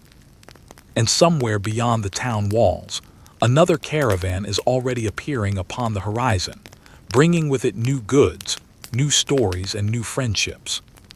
The roads never truly sleep. They simply wait for the next traveler. As the afternoon slowly slips toward evening, the marketplace begins to change in subtle ways. No one suddenly packs away their goods. No loud bell announces that the day is ending. Instead, the rhythm gently softens, much like the fading light itself. The sun hangs lower above the oasis, and its golden rays wash over the clay buildings, giving every wall a warm glow. Long shadows stretch across the narrow streets. The flowing canals reflect the evening sky like ribbons of polished bronze. Imagine walking quietly beside the father and son as they leave the market. They are in no hurry to return to the caravanserai. The road home winds through peaceful neighborhoods, where everyday life unfolds at its own gentle pace. Behind sturdy mud brick walls lie family courtyards hidden from the busy streets. Wooden doors stand slightly open, allowing glimpses of ordinary moments that have remained much the same for generations. A grandmother sits beneath a grapevine, carefully spinning wool into fine thread. A young boy practices writing letters in the dust with a smooth stick before copying them later onto paper. Two sisters wash ripe apricots in cool canal water while laughing softly together. Nearby, an elderly man repairs a woven basket that has served his family for many years. Nothing here seems grand, yet everything feels deeply important. History is often remembered through kings, battles, and great monuments. But most lives are lived in quiet courtyards like these. The Sogdians understood that prosperity began at home. A successful merchant depended upon a peaceful household. Someone had to care for the orchards while caravans traveled. Someone managed family accounts. Someone prepared food for returning travelers. Someone welcomed guests who arrived carrying letters from distant relatives. Trade was never the work of one person alone. It belonged to entire families. The father pauses beside one particular house. "This," he says softly, "belongs to an old friend." Before he can knock, the wooden door opens. A smiling woman greets them warmly. "You have returned." "We have. You must come inside." Hospitality leaves little room for refusal. Soon they find themselves seated upon soft, woven carpets inside a shaded courtyard. The evening air is wonderfully pleasant. A small fountain stands at the center, its quiet trickle adding a peaceful melody to the conversation. Fruit trees surround the courtyard. A fig tree stretches its branches overhead. Pomegranate blossoms add touches of brilliant red among the green leaves. The scent of fresh mint drifts from nearby clay pots. Children play quietly near the fountain while the adults talk. No one sends them away. Children learn by listening. Even if they understand only part of the conversation today, they will remember its lessons for many years. The host pours tea into small cups. The steam rises gently. The father thanks him with a slight bow. They begin speaking about ordinary things. How much rain fell this spring? Whether the grape harvest looks promising? Which roads remain safest? Who recently married? Who welcomed a new child? Such conversations may appear simple, yet together they weave the fabric of community. The Silk Road did not survive because merchants knew prices alone. It survived because people cared about one another's lives. As the conversation continues, the host's daughter quietly brings a tray of food. Warm flatbread, fresh cucumbers, goat cheese, olives. Sweet grapes picked only that morning. A bowl of fragrant rice mixed with herbs. Simple food, prepared with great care. The young merchant thanks her politely. His father watches with quiet approval. Good manners matter, especially when traveling. The reputation of one merchant reflects upon his entire family. A careless word may be remembered for years. A thoughtful act may be remembered even longer. After supper, the adults move into the cooler evening air beneath the vines. The sky above the courtyard has begun turning soft shades of orange and violet. Swallows circle overhead before disappearing into their nests. The first evening star appears. The host smiles as he notices the young merchant studying the sky. My grandfather used to say that every traveler has two maps. The young man looks curious. What are they? The road beneath your feet. He pauses. And the stars above your head. Everyone smiles. It is an old saying. Yet like many old sayings, it contains quiet wisdom. Long before printed maps became common, travelers depended upon both memory and the heavens. The stars were faithful companions. Night after night, season after season, generation after generation. The conversation slowly turns toward trade. Not profits, not fortunes, but responsibility. The host leans forward. Do you know why so many rulers welcome Sogdian merchants? The young merchant thinks carefully. Because we bring valuable goods. The older men exchange gentle smiles. That helps, his father replies. But that is not the real reason. The host nods. They welcome us because they know we will return. The young man remains silent. His father continues. If a merchant plans to visit only once, he may think only of today's profit. He reaches for his cup of tea. But if he knows he will return every year, he smiles. Then he must protect his good name. The young merchant slowly understands. Trust is not built during one journey. It grows across many journeys, across many years, across entire generations. Perhaps that is why Sogdian families often remained connected with the same city century after century. They did not simply pass through. They became part of the communities themselves. As darkness gently settles across the oasis, lanterns begin glowing inside nearby homes. Their warm light spills softly into the streets. The canals reflect dozens of tiny golden lights dancing upon the flowing water. Somewhere in the distance, a flute begins playing. Its gentle melody drifts through the evening air. The father and son thank their hosts before beginning the walk back toward the caravanserai. The streets are peaceful now. Families gather for evening meals. Neighbors exchange quiet greetings. The day's heat has disappeared, replaced by a refreshing breeze that carries the scent of jasmine and damp earth. The young merchant notices something he had overlooked before. Almost every home has a small garden. Some contain vegetables. Others grow herbs. Many include fruit trees or flowering plants. Even modest houses make space for beauty. His father notices where he is looking.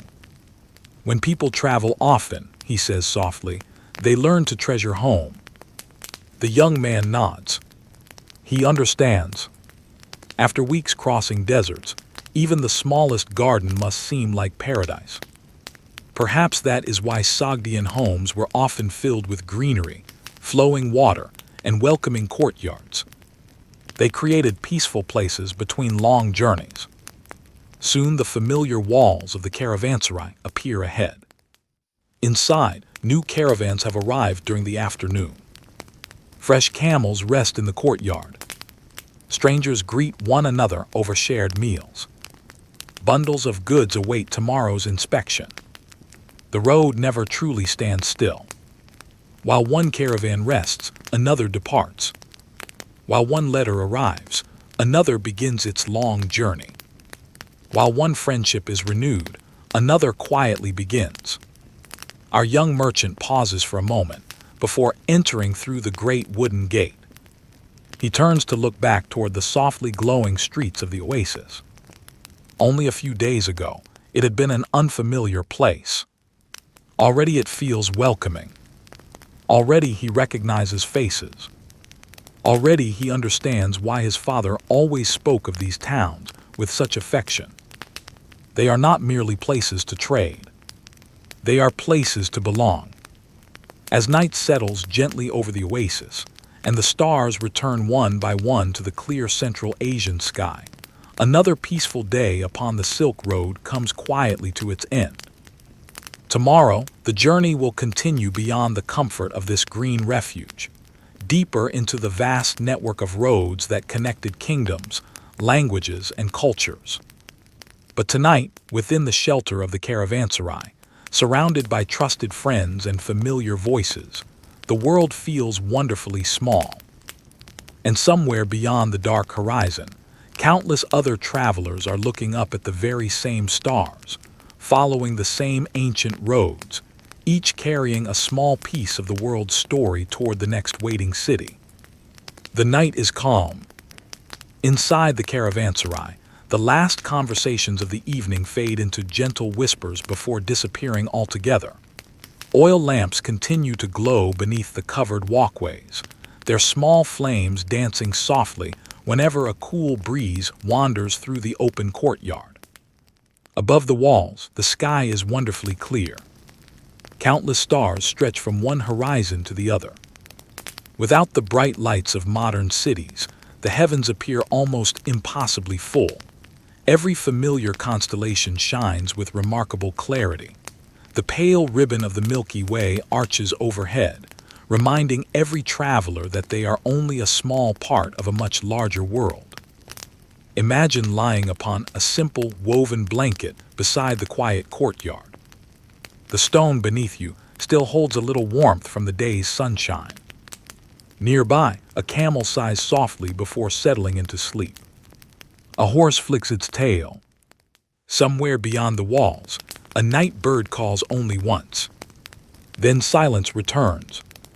For many travelers, these peaceful nights become treasured memories. The road is demanding. The days are long. Yet the evenings often bring moments of remarkable beauty. Our young Sogdian merchant cannot sleep immediately. There is simply too much to think about. Only a few days ago, he believed merchants spent their lives buying and selling. Now he has begun to understand something much greater. Merchants carry conversations, friendships, promises, letters, ideas, songs. They connect people who may never meet one another.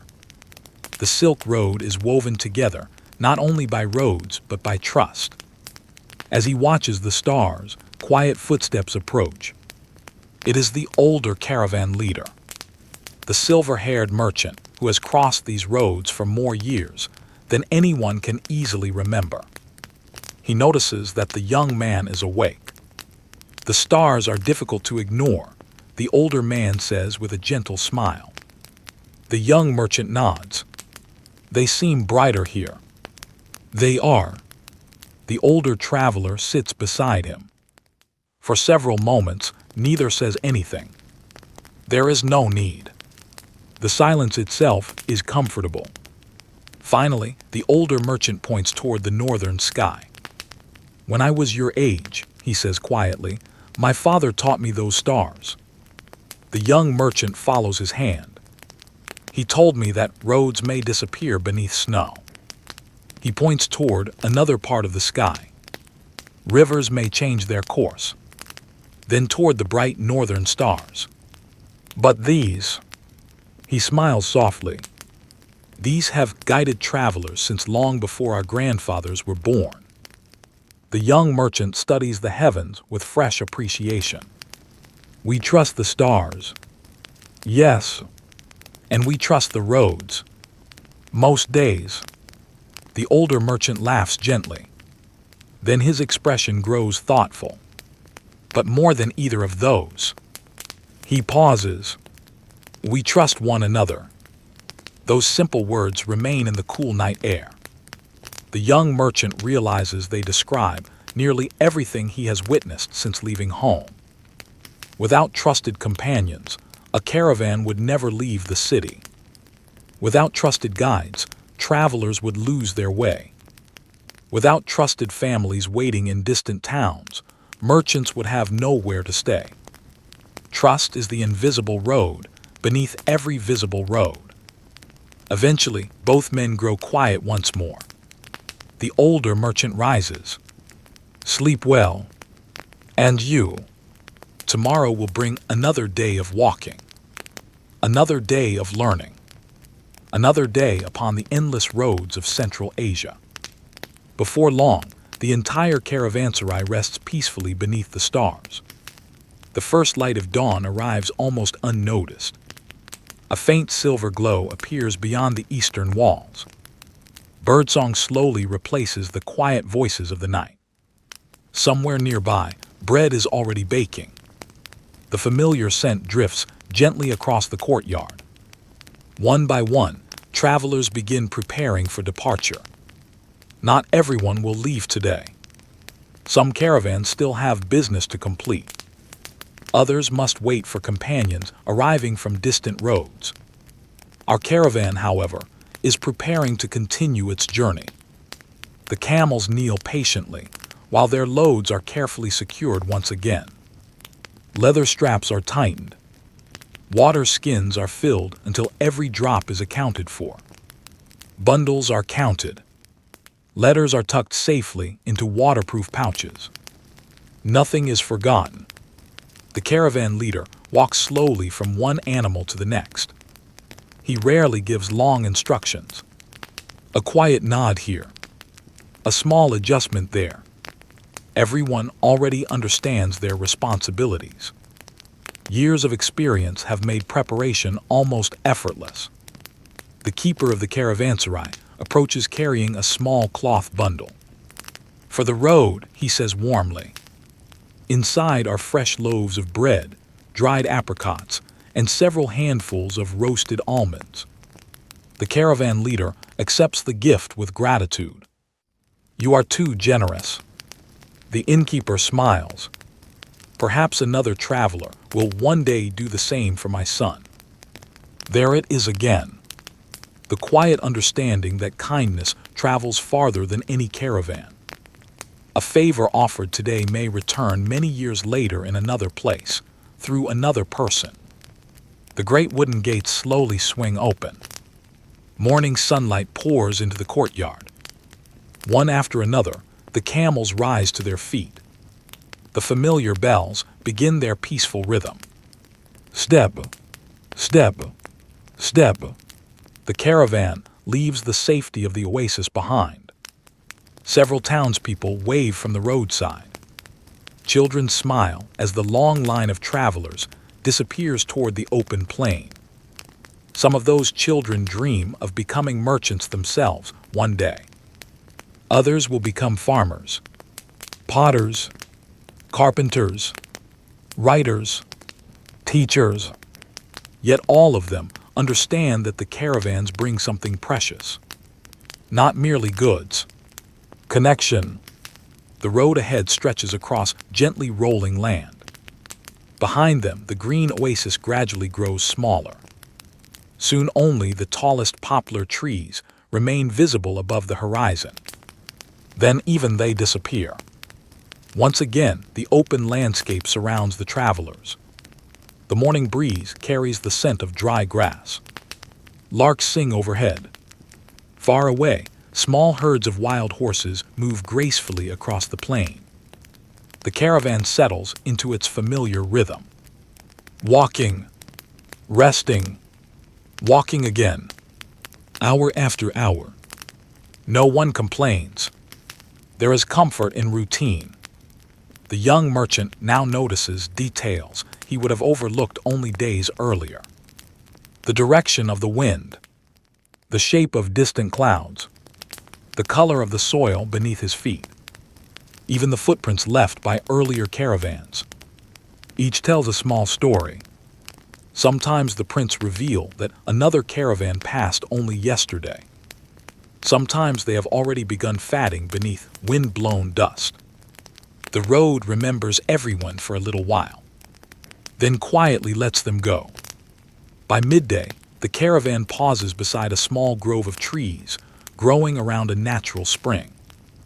The water emerges silently from the ground before flowing into a clear pool. Birds gather here. Butterflies drift lazily among wildflowers. The place feels almost hidden from the world.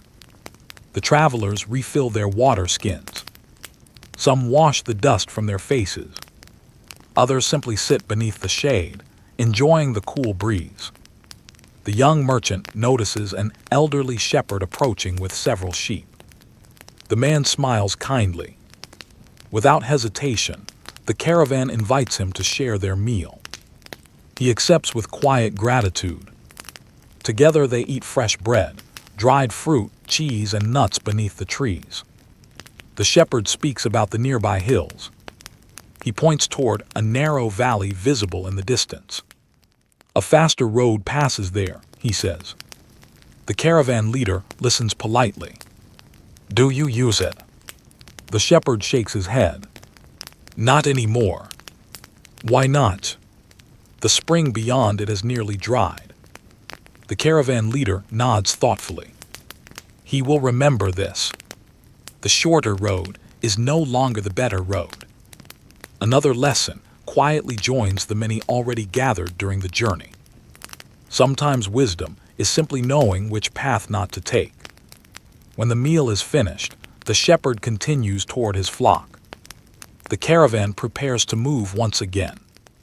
Before leaving, the young merchant watches the old man disappear across the hillside. He realizes that even someone who has never traveled far may possess knowledge more valuable than gold. The Silk Road depends upon countless ordinary people. Shepherds who know hidden springs, farmers who understand the seasons, builders who repair bridges, innkeepers who welcome strangers, craftsmen who mend broken wheels. Every one of them becomes part of the great story. As the afternoon sun begins its slow descent across the sky, the caravan continues onward. Far ahead beyond shimmering heat and distant hills, new cities await. New friendships, new conversations, new lessons. The road has no desire to surprise those who hurry. Instead, it quietly rewards those willing to walk slowly enough to notice its endless wonders. And so, with steady footsteps and peaceful hearts, the Sogdian merchants continue deeper into the ancient world, carrying with them not only silk and spices, but the quiet promise that somewhere ahead, another stranger is waiting to become a friend. The afternoon unfolds with the same quiet patience that has guided the caravan since the beginning of its journey. The sun stands high above the wide plains of Central Asia, but the travelers have learned not to struggle against the warmth. Instead, they move steadily, allowing the day to find its own rhythm. The camels continue their familiar pace, placing each broad foot carefully upon the well-worn road. Step, step, step. Their bronze bells answer one another with soft, musical notes that drift across the open landscape. Imagine walking near the middle of the caravan. There is no rush. The steady movement almost becomes a kind of meditation. You begin noticing small things that might otherwise escape your attention. A hawk circles high above the grasslands. Tiny yellow flowers bloom beside a weathered stone. The breeze changes direction ever so slightly, bringing with it the scent of sage growing on a nearby hillside. The road teaches careful observation. Those who hurry often see very little. Those who walk slowly discover an entire world hidden in ordinary moments. As the caravan rounds a gentle bend, the land opens into a broad valley. A narrow river winds quietly across the plain, its surface shining beneath the afternoon sun. The water is not deep, yet it has supported life here for centuries. Willow trees lean gracefully over its banks. Tall reeds sway gently in the breeze.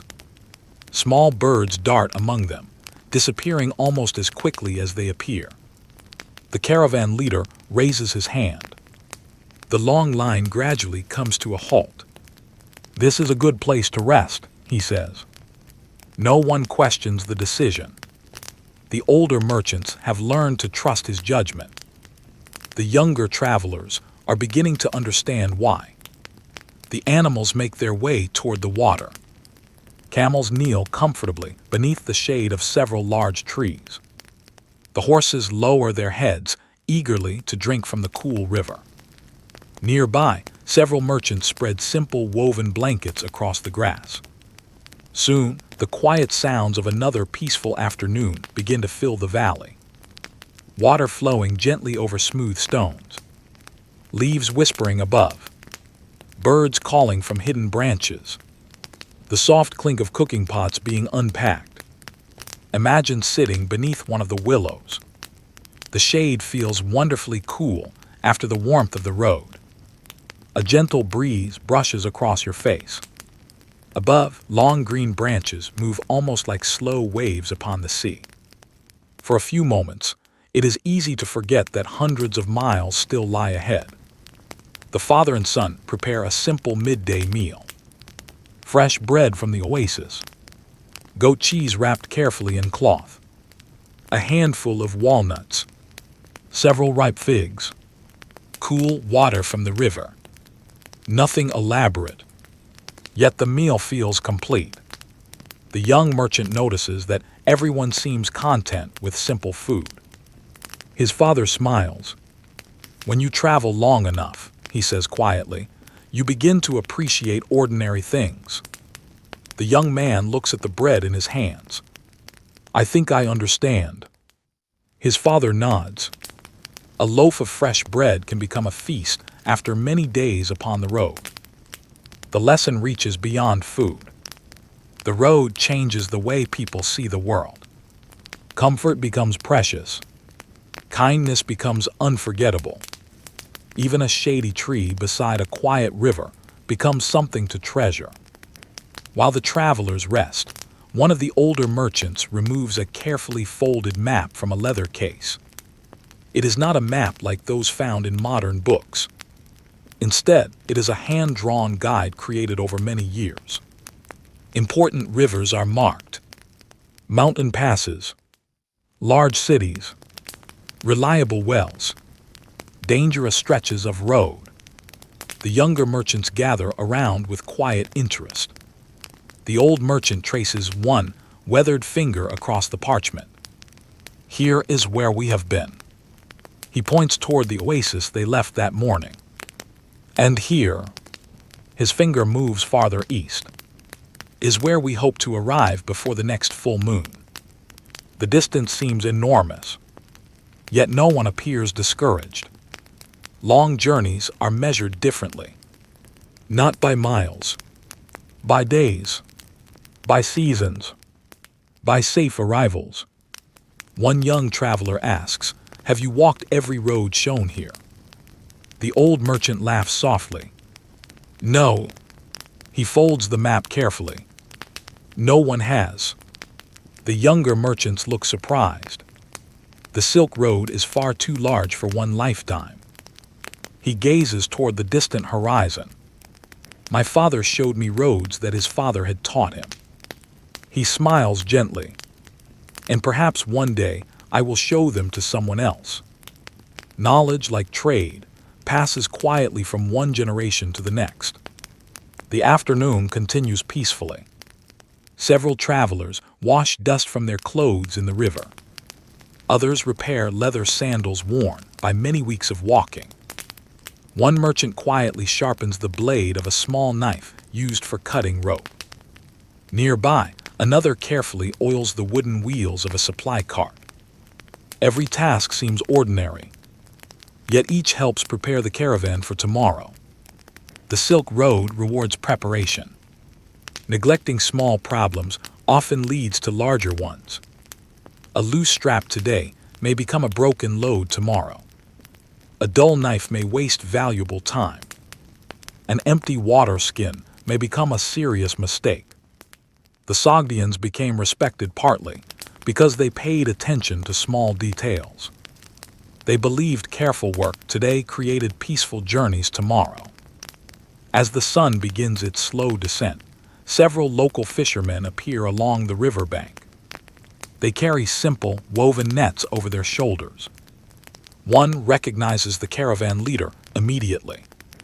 His face brightens. It has been 2 summers. The leader smiles warmly. It has. The fisherman gestures toward the river. The fish have been plentiful this year. And your family? They are well. The conversation is brief but sincere. These roads have created friendships that stretch across many years. The caravan leader introduces the young merchant. This is my son. The fisherman bows politely. You have much to learn. The young man smiles. I hope so. The older man chuckles softly. Good. He looks toward the caravan. The road always has another lesson waiting. Before leaving, the fisherman presents the caravan with 2 freshly caught fish. The caravan leader thanks him warmly and offers fresh bread in return. Neither gift is large. Neither person expects payment. Their friendship itself is enough. The young merchant watches carefully. Again he sees the same quiet pattern. Generosity, trust, respect. The road seems to encourage these qualities. Perhaps because life becomes easier when people help one another. As evening approaches, the travelers prepare to continue. The blankets are folded. Cooking pots packed away. Animals gently loaded once more. The willow trees return to silence after the caravan departs. Only faint footprints remain beside the river. Soon even those will disappear beneath wind and weather. The caravan resumes its steady rhythm. The golden light of late afternoon spreads across the valley. Long shadows stretch beside the camels. The bells continue their peaceful music. Ahead, the road curves gently toward distant hills, bathed in warm sunlight. Beyond those hills lie new villages. New markets. New caravanserais. New friends waiting to be met. The young merchant no longer thinks only about reaching the destination. Instead, he has begun enjoying the journey itself. Every day offers something worth remembering. A quiet conversation. A shared meal. A helpful stranger. A beautiful landscape. A lesson passed from an older traveler. Perhaps that is the greatest gift the Silk Road offers. Not simply the places it connects, but the countless peaceful moments found between those places. As the evening breeze cools the air and the first birds begin returning to their nests, the caravan walks onward with quiet confidence. The road stretches far beyond the horizon, yet no one feels overwhelmed. One step, then another.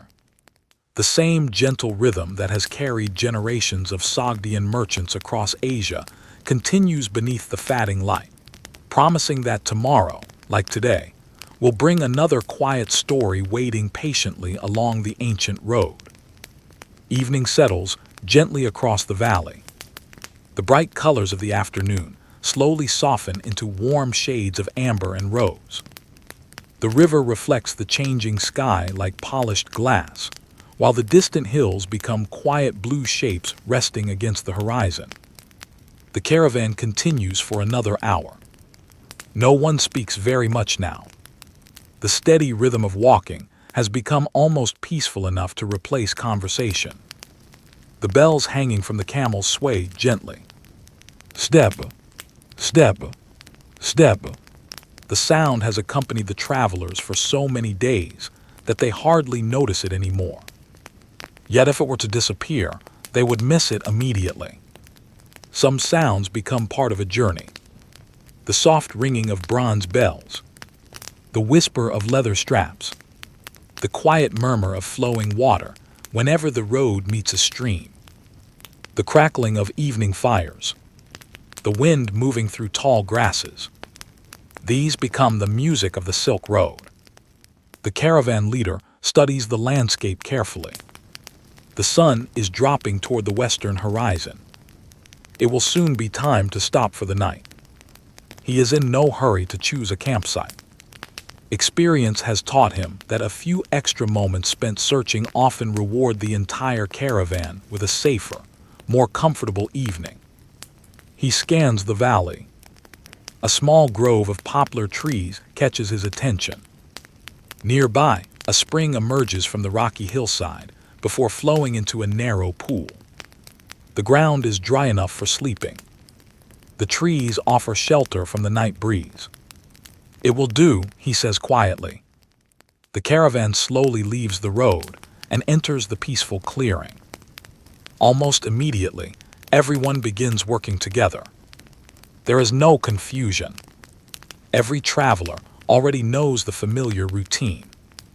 The camels kneel one after another. Bundles are loosened and carefully lowered to the ground. The horses are led toward fresh grass. Several travelers gather fallen branches for cooking fires. Others fetch water from the spring. Within half an hour, another temporary home has appeared beneath the evening sky. One of the younger merchants smiles. It is almost like building a little village every night. The caravan leader laughs softly. In many ways, that is exactly what we do. The young man looks around. There are places for cooking, places for sleeping, animals resting peacefully nearby, friends gathering around small fires. Even after traveling all day, people have created another welcoming home before darkness has fully arrived. The young merchant begins to understand that home is not always a single place. Sometimes it is simply the people who travel beside you. As the last sunlight touches the tops of the poplar trees, cooking begins. A large copper pot is placed over glowing coals. Water from the spring is poured inside. Soon lentils, onions, herbs, and a few dried vegetables begin simmering together. Nearby, fresh flatbread warms beside the fire. Someone slices dried apricots into the stew. Another adds a handful of fragrant herbs collected near the river earlier that day. The delicious aroma spreads slowly through the camp. After a long day of walking, even a simple meal feels like a celebration. Imagine sitting beside the fire. The warmth reaches your hands, while the cool evening air brushes gently against your face. Above you, the sky slowly darkens. One bright star appears. Then another. Soon the heavens begin filling with familiar lights. Several travelers sit quietly, watching the first stars emerge. One of them is an elderly merchant, whose family has traded along these roads for nearly a century. He smiles as he notices the young merchant looking upward. "My grandfather once told me something," he says. The younger man listens carefully. "He said the stars are like old friends." "Why?" "Because no matter how long you travel," he points toward the northern sky, "they are always there to welcome you." The younger merchant smiles. "I think I understand." The older man nods. When you spend enough years on the road, you begin recognizing the sky almost as well as your own home. For many Sogdian merchants, this was true. Some spent more time traveling than living in one city. Yet wherever they went, the same moon rose above them. The same constellations crossed the heavens. The same stars watched silently over every journey. Perhaps that gave them comfort. After supper, the camp grows wonderfully peaceful. Some travelers mend clothing by the light of small oil lamps. Others polish bits of silver or bronze that have become dusty during the day's journey. One older merchant carefully copies the day's expenses into a leather-bound record book. Every purchase, every sale, every gift exchanged, everything is written with careful handwriting. The young merchant watches him.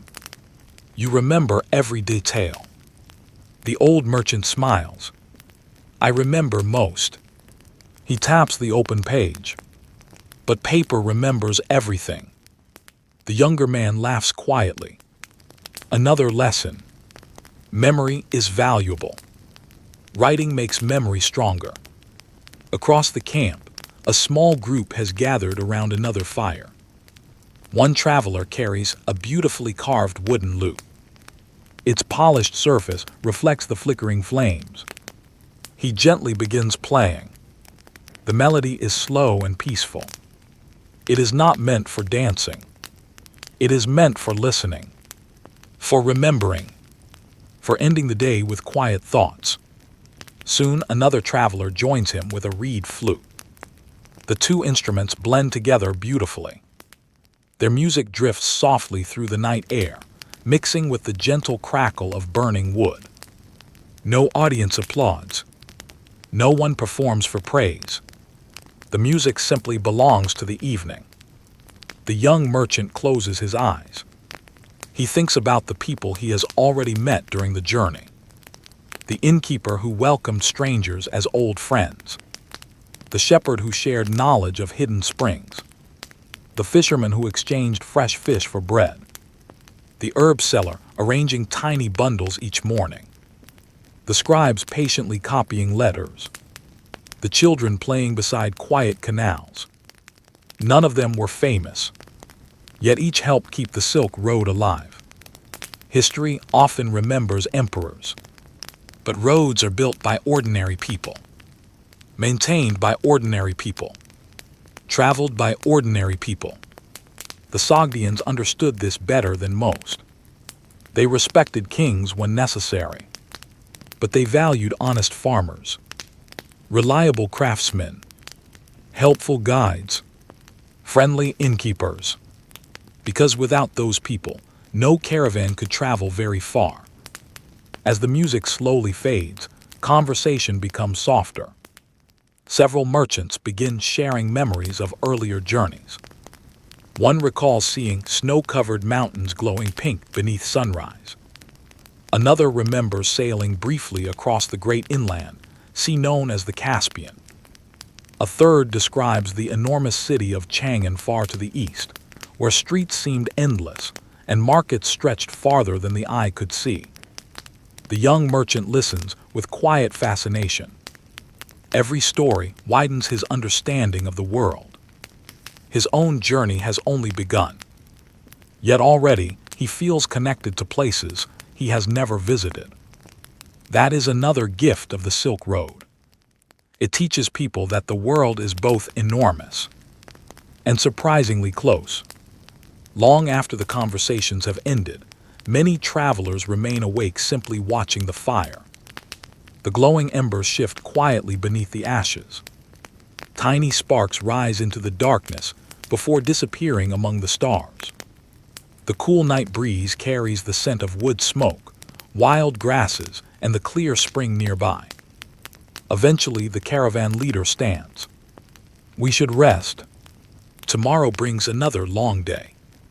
Blankets are spread. The fires are carefully reduced until only safe embers remain. Night watch is assigned as always.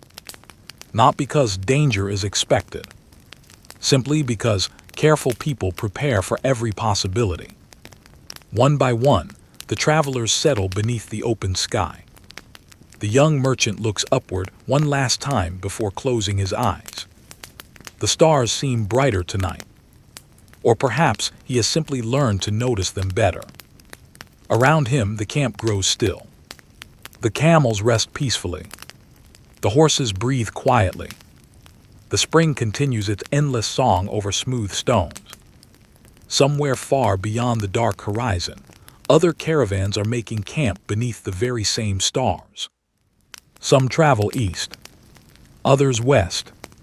Some carry silk, others glass, spices, paper, silver, wool, or precious stones. Yet all share the same ancient roads, the same patient sky, the same hope of reaching another welcoming city. And among them, generation after generation, the Sogdians continue their gentle work, connecting worlds one journey, one friendship, and one promise at a time. As the fire fades into glowing red embers and the peaceful sounds of the night settle around the sleeping caravan, another quiet day upon the Silk Road comes to its gentle end. Tomorrow, a new horizon will appear with the rising sun, carrying new lessons that have been waiting for centuries for patient travelers to discover. The morning begins with a gentle breeze. Long before the first golden rays of sunlight reach the sleeping camp, the eastern sky has already begun to brighten. A cool freshness lingers in the air, carrying the scent of damp grass, wood smoke, and the clear spring that has quietly flowed beside the caravan throughout the night. The world wakes slowly here. A robin lands upon a low branch and sings the first notes of the day. Nearby, one of the camels stretches its long neck before settling back onto its folded legs. The last glowing embers of last night's fire still hold a little warmth beneath their blanket of pale ash. Imagine opening your eyes beneath the wide sky of Central Asia. Above you, the stars have almost disappeared. Only the brightest remain, slowly fading as daylight gently claims the heavens. There is something deeply peaceful about these first moments before sunrise. The road has not yet begun calling the travelers forward. For a little while, everyone simply enjoys the quiet. One by one, the merchants begin waking. Blankets are folded neatly. Leather water skins are inspected. Cooking pots are placed over small morning fires. Someone needs fresh dough. Someone else gathers dry branches for kindling. The familiar rhythm of caravan life begins once more. Our young Sogdian merchant has become accustomed to these mornings. Only a short time ago, every task seemed unfamiliar. Now his hands know exactly what to do. He checks the ropes securing the camel loads. He brushes yesterday's dust from a saddle. He fills water skins from the spring without being asked. His father notices these small changes. He smiles quietly. The road is already teaching. Not through long speeches, not through strict lessons, but through daily habit. Many of the greatest teachers upon the Silk Road never considered themselves teachers at all. They simply lived carefully. Others watched and slowly learned. After breakfast, the caravan prepares to continue. The bells begin their familiar music. Step, step, step. The old road stretches ahead beneath a sky so clear that the distant mountains seem almost close enough to touch. The travelers settle into their steady pace. For nearly an hour, no one speaks very much. The morning itself feels complete. Eventually, the father glances toward his son. "Tell me." The young merchant looks up. "What do you think makes a good merchant?" The question seems simple. The answer is not. The young man thinks carefully before replying. "Someone who knows the value of goods." His father smiles. "A useful beginning." After another few moments, the son continues. "Someone who can travel safely." Also true. "And someone who earns enough to care for a family." His father nods. "That is important." The young merchant waits. He knows another answer is coming. His father walks quietly for several more steps before speaking. "A merchant is someone people trust." The sentence is spoken so softly that it almost disappears into the morning breeze. Yet the young merchant remembers it immediately. A merchant is someone people trust. His father continues. "If people trust you, He gestures toward the endless road. "I will trade with you. They will write letters to you. They will recommend you to friends. They will welcome you into their homes." The bells ring softly between each sentence. "But if they do not trust you?" He smiles gently.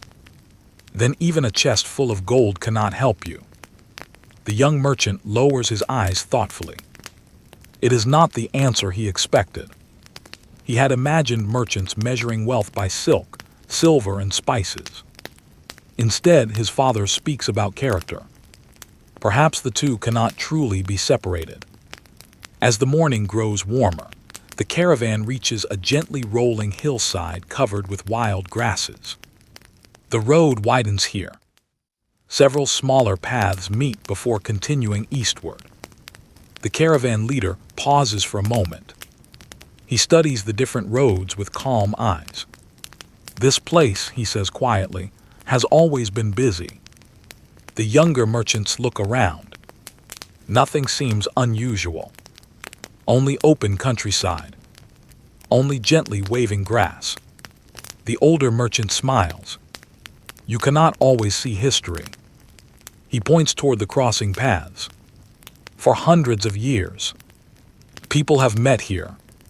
Caravans from the north, horse traders from the western plains, pilgrims traveling south, messengers riding east." The young merchant begins imagining the countless footsteps that have crossed this quiet place. How many conversations had begun here? How many friendships? How many promises? Roads remember far more than they reveal. The caravan continues. By late morning, another group of travelers appears ahead. This caravan is smaller. Perhaps 15 camels, several sturdy horses, a pair of wagons carrying large wooden crates. As the two groups approach, smiles appear almost immediately. The leaders know one another. They clasp forearms warmly. "It has been nearly 3 years. Too long. How is your brother?" "He is well. And your eldest daughter?" "She married last autumn." The younger merchants listen carefully. Again, they notice that business begins with people. Not with cargo. Not with prices. The older merchants exchange family news before discussing trade. Only after everyone has been welcomed does conversation turn toward practical matters. "What news from Samarkand?" The question comes naturally. One of the visiting merchants smiles. "The markets are full. And the harvest? Excellent. The roads? A little dusty but safe." The answers are brief. Honest. Useful. No one exaggerates. False information helps no one. Our young merchant quietly watches his father. He notices something interesting. His father asks more questions than he answers. He listens more than he speaks. Later, after the caravans continue in opposite directions, the young man finally asks, "Why did you ask so many questions?" His father smiles. A merchant who only talks learns very little. He glances toward the horizon. A merchant who listens. He lets the sentence rest for a moment. Returns home wiser. The young merchant nods slowly. Listening. Another lesson. The road seems full of them. As the sun climbs toward midday, the travelers reach a small village built beside a narrow river. It is not marked upon grand maps. Kings rarely visit. Yet for generations, it has quietly served travelers crossing this part of Central Asia. Children wave enthusiastically as the caravan arrives. An elderly potter pauses from shaping clay upon his wheel. A blacksmith raises one soot-covered hand in greeting. Women carrying baskets of vegetables smile warmly. Several villagers already recognize members of the caravan. The Sogdians have visited many times before. Imagine walking through this peaceful little village. There are perhaps 30 homes, each built from sun-dried brick. Most have shaded courtyards filled with grapevine or small fruit trees. A pair of donkeys stand patiently beside a well. Fresh bread cools upon woven trays. The entire village smells of earth, wood smoke, warm wheat, and herbs drying beneath the afternoon sun. Nothing about the place appears wealthy, yet it possesses another kind of richness. Stability. People know one another here. Neighbors help repair roofs. Families share harvests. Travelers are welcomed because someday their own children may become travelers too. The caravan pauses beside the village square. One merchant purchases several sacks of grain. Another replaces a worn leather strap made by the local saddler. A wheelwright carefully examines one of the wagons. He notices a tiny crack beginning to form near the rim. "It will hold for now," he says. "But not forever." Without hesitation, the merchant agrees to the repair. The work takes nearly 2 hours. No one complains about the delay. A wise traveler knows the difference between losing 2 hours today and losing 2 weeks because of a broken wagon tomorrow. The young merchant watches the wheelwright work. Every movement is careful. Every tool has its proper place. The older craftsman notices the curious eyes. He smiles. "Good work takes time." The young merchant smiles back. "So I am learning." The wheelwright laughs quietly. "Then the road is teaching you well." As the repaired wagon rolls smoothly once again, the caravan prepares to leave the village. The villagers gather to wave goodbye. Several children run alongside the road for a short distance before laughing and turning back toward home. The young merchant watches them disappear into the sunshine. He wonders where life will carry them. Perhaps one will become a farmer. Perhaps another will become a scholar. Perhaps one curious little boy watching today's caravan will someday lead one of his own. The Silk Road has always inspired dreams of distant places. Yet it also reminds travelers to appreciate the quiet villages that make every long journey possible. By late afternoon, the road stretches peacefully ahead once more. The caravan settles back into its familiar rhythm. The bells continue their gentle song. The breeze carries the scent of wildflowers growing among the grasses. Clouds drift lazily across the enormous blue sky. The father looks toward his son. "What have you learned today?" The young merchant smiles thoughtfully. "I thought merchants became successful because they knew the roads." His father waits patiently. "Now I think they become successful because they know people." The older man smiles with quiet pride. "Yes." He places a gentle hand upon his son's shoulder. "The roads connect cities." He looks toward the endless horizon. "But people connect the roads." The young merchant quietly repeats those words to himself. "The roads connect cities. People connect the roads." Perhaps that is the true story of the Sogdians. Not simply merchants carrying valuable goods, but patient travelers carrying trust from one heart to another, until an entire continent became connected by friendships as surely as by roads. And as the afternoon sun slowly begins its descent toward another peaceful evening, the caravan continues onward, following the ancient paths that have already begun shaping another generation of Sogdian merchants, one quiet lesson at a time. The afternoon sun hangs gently above the rolling plains as the caravan continues eastward. The road beneath their feet is smooth from countless generations of travelers. Every season has left its mark here. Spring rains have washed away loose stones. Summer caravans have pressed the earth firm beneath thousands of careful footsteps. Autumn winds have carried fresh dust across the surface, softening the old tracks before new ones replaced them. Imagine walking beside the young Sogdian merchant once again. The pace is steady, never hurried, never slow enough to lose the cool hours of the day.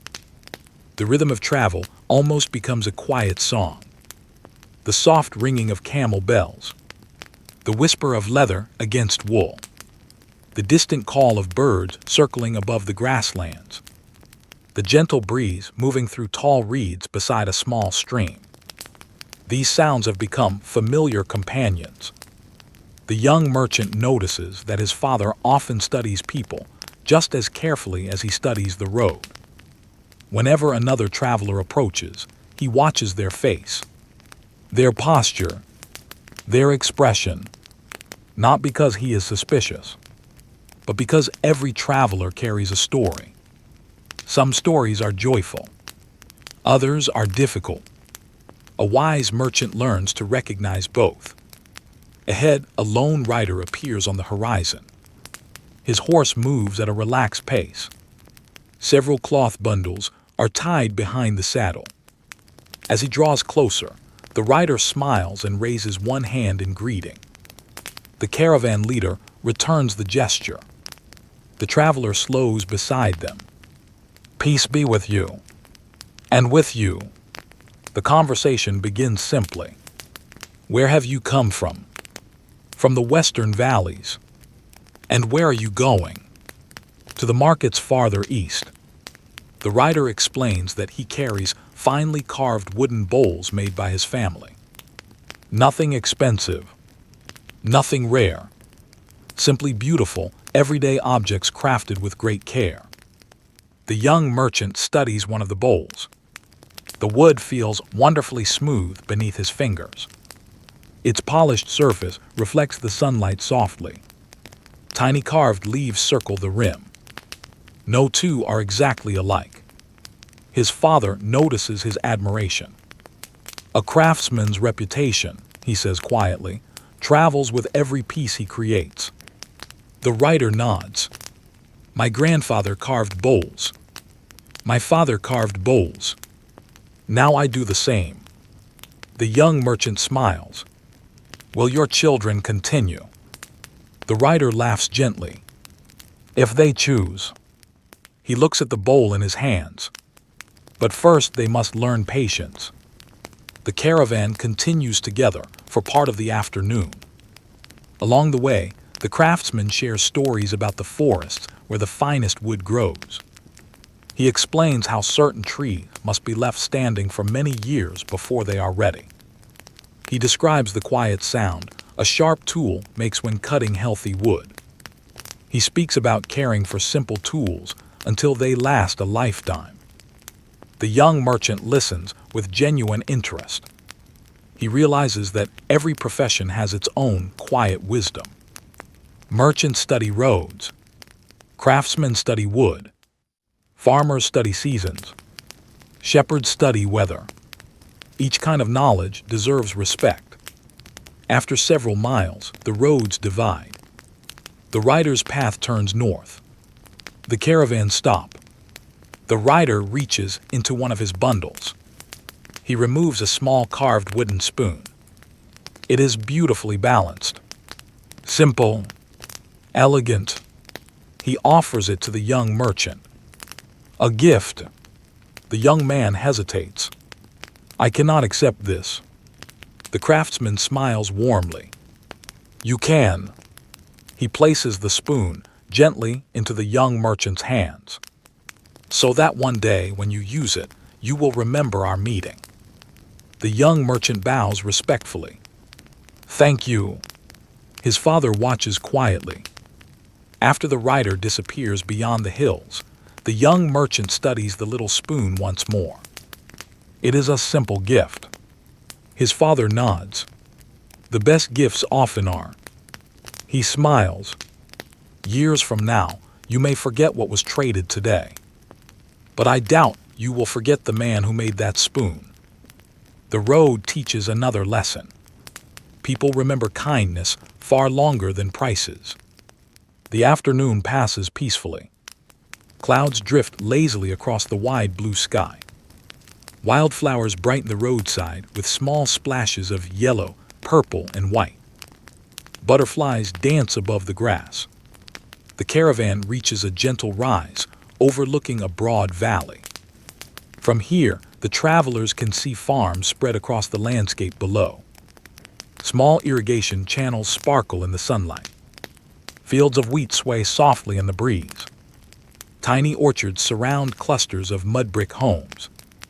The young merchant gazes quietly at the peaceful scene. "So much work," he says. His father nods. "Yes." He gestures toward the fields. "Many people believe merchants create wealth." He shakes his head gently. "We do not." The young man looks surprised. His father continues. "The farmers grow the grain. The shepherds raise the sheep. The potters shape the clay. The weavers create cloth. The blacksmiths forge tools." He smiles softly. "We simply help their work reach people who need it." The young merchant reflects upon these words. He had never considered trade in quite this way. The merchant is not the beginning of the story, nor is he the end. He is the bridge between both. As the caravan descends into the valley, they pass several farmers harvesting wheat. The workers pause briefly to wave. The merchants return the greeting. One elderly farmer calls out with a smile, "Safe roads." The caravan leader answers warmly, "And a plentiful harvest." Neither man expects anything more. Simple words are enough. Mutual respect needs little explanation. Later in the afternoon, the travelers stop beside a shaded grove where several villagers have gathered around a small well. Women draw water using clay jars tied to sturdy ropes. Children splash happily at the edge of a narrow stream. An old man sits beneath a tree, weaving baskets from fresh reeds. The young merchant walks over to watch. The basket maker smiles without stopping his work. His hands move with remarkable confidence. Each reed bends exactly where it should. Each strand finds its proper place. "How long have you been making baskets?" the young merchant asks. The old man chuckles. "I stopped counting after 50 years. The young merchant laughs softly. "They are beautiful." The basket maker shrugs gently. "I simply try to make each one a little better than the last." The young merchant remains silent. There is wisdom in that answer. Perhaps greatness is not achieved all at once. Perhaps it grows little by little. One careful improvement every day. As the afternoon begins cooling, the caravan prepares to leave once again. The young merchant thanks the basket maker before returning to the road. His father notices his thoughtful expression. "You have been listening carefully. I think everyone is teaching me." His father smiles. "They are. The road has many teachers. Most never stand in front of a classroom." The bells begin their familiar rhythm once more. Step, step, step. The sun slowly lowers behind them, casting long golden shadows across the fields. The caravan moves peacefully through the countryside. Smoke rises gently from distant village ovens as families prepare their evening meals. Flocks of birds cross the glowing sky on their way home. The young merchant reaches into his travel bag and gently touches the small wooden spoon. It is only a simple object, yet already it carries a memory. He begins to understand that merchants do not collect only goods during their journeys. They collect friendships, lessons, stories, small reminders of the many people whose lives briefly cross their own. Perhaps this is why older merchants speak so fondly of the road. Not because every journey is easy, but because every journey changes them. The father glances toward his son. There is one more thing every merchant must learn. The young man looks up with quiet curiosity. What is it?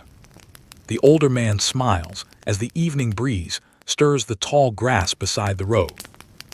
You must always leave a place better than you found it. The young merchant thinks about the villages they have visited, the wells they helped clean, the meals they shared, the friendships they renewed, the honest promises they kept. Perhaps that, more than profit or precious cargo, was the true measure of a successful merchant. And as the golden light of evening spreads across the peaceful valley, the caravan walks onward, carrying not only silk, spices, paper, and silver, but something far less visible and far more lasting: the quiet reputation of people whose word could be trusted wherever the road might lead.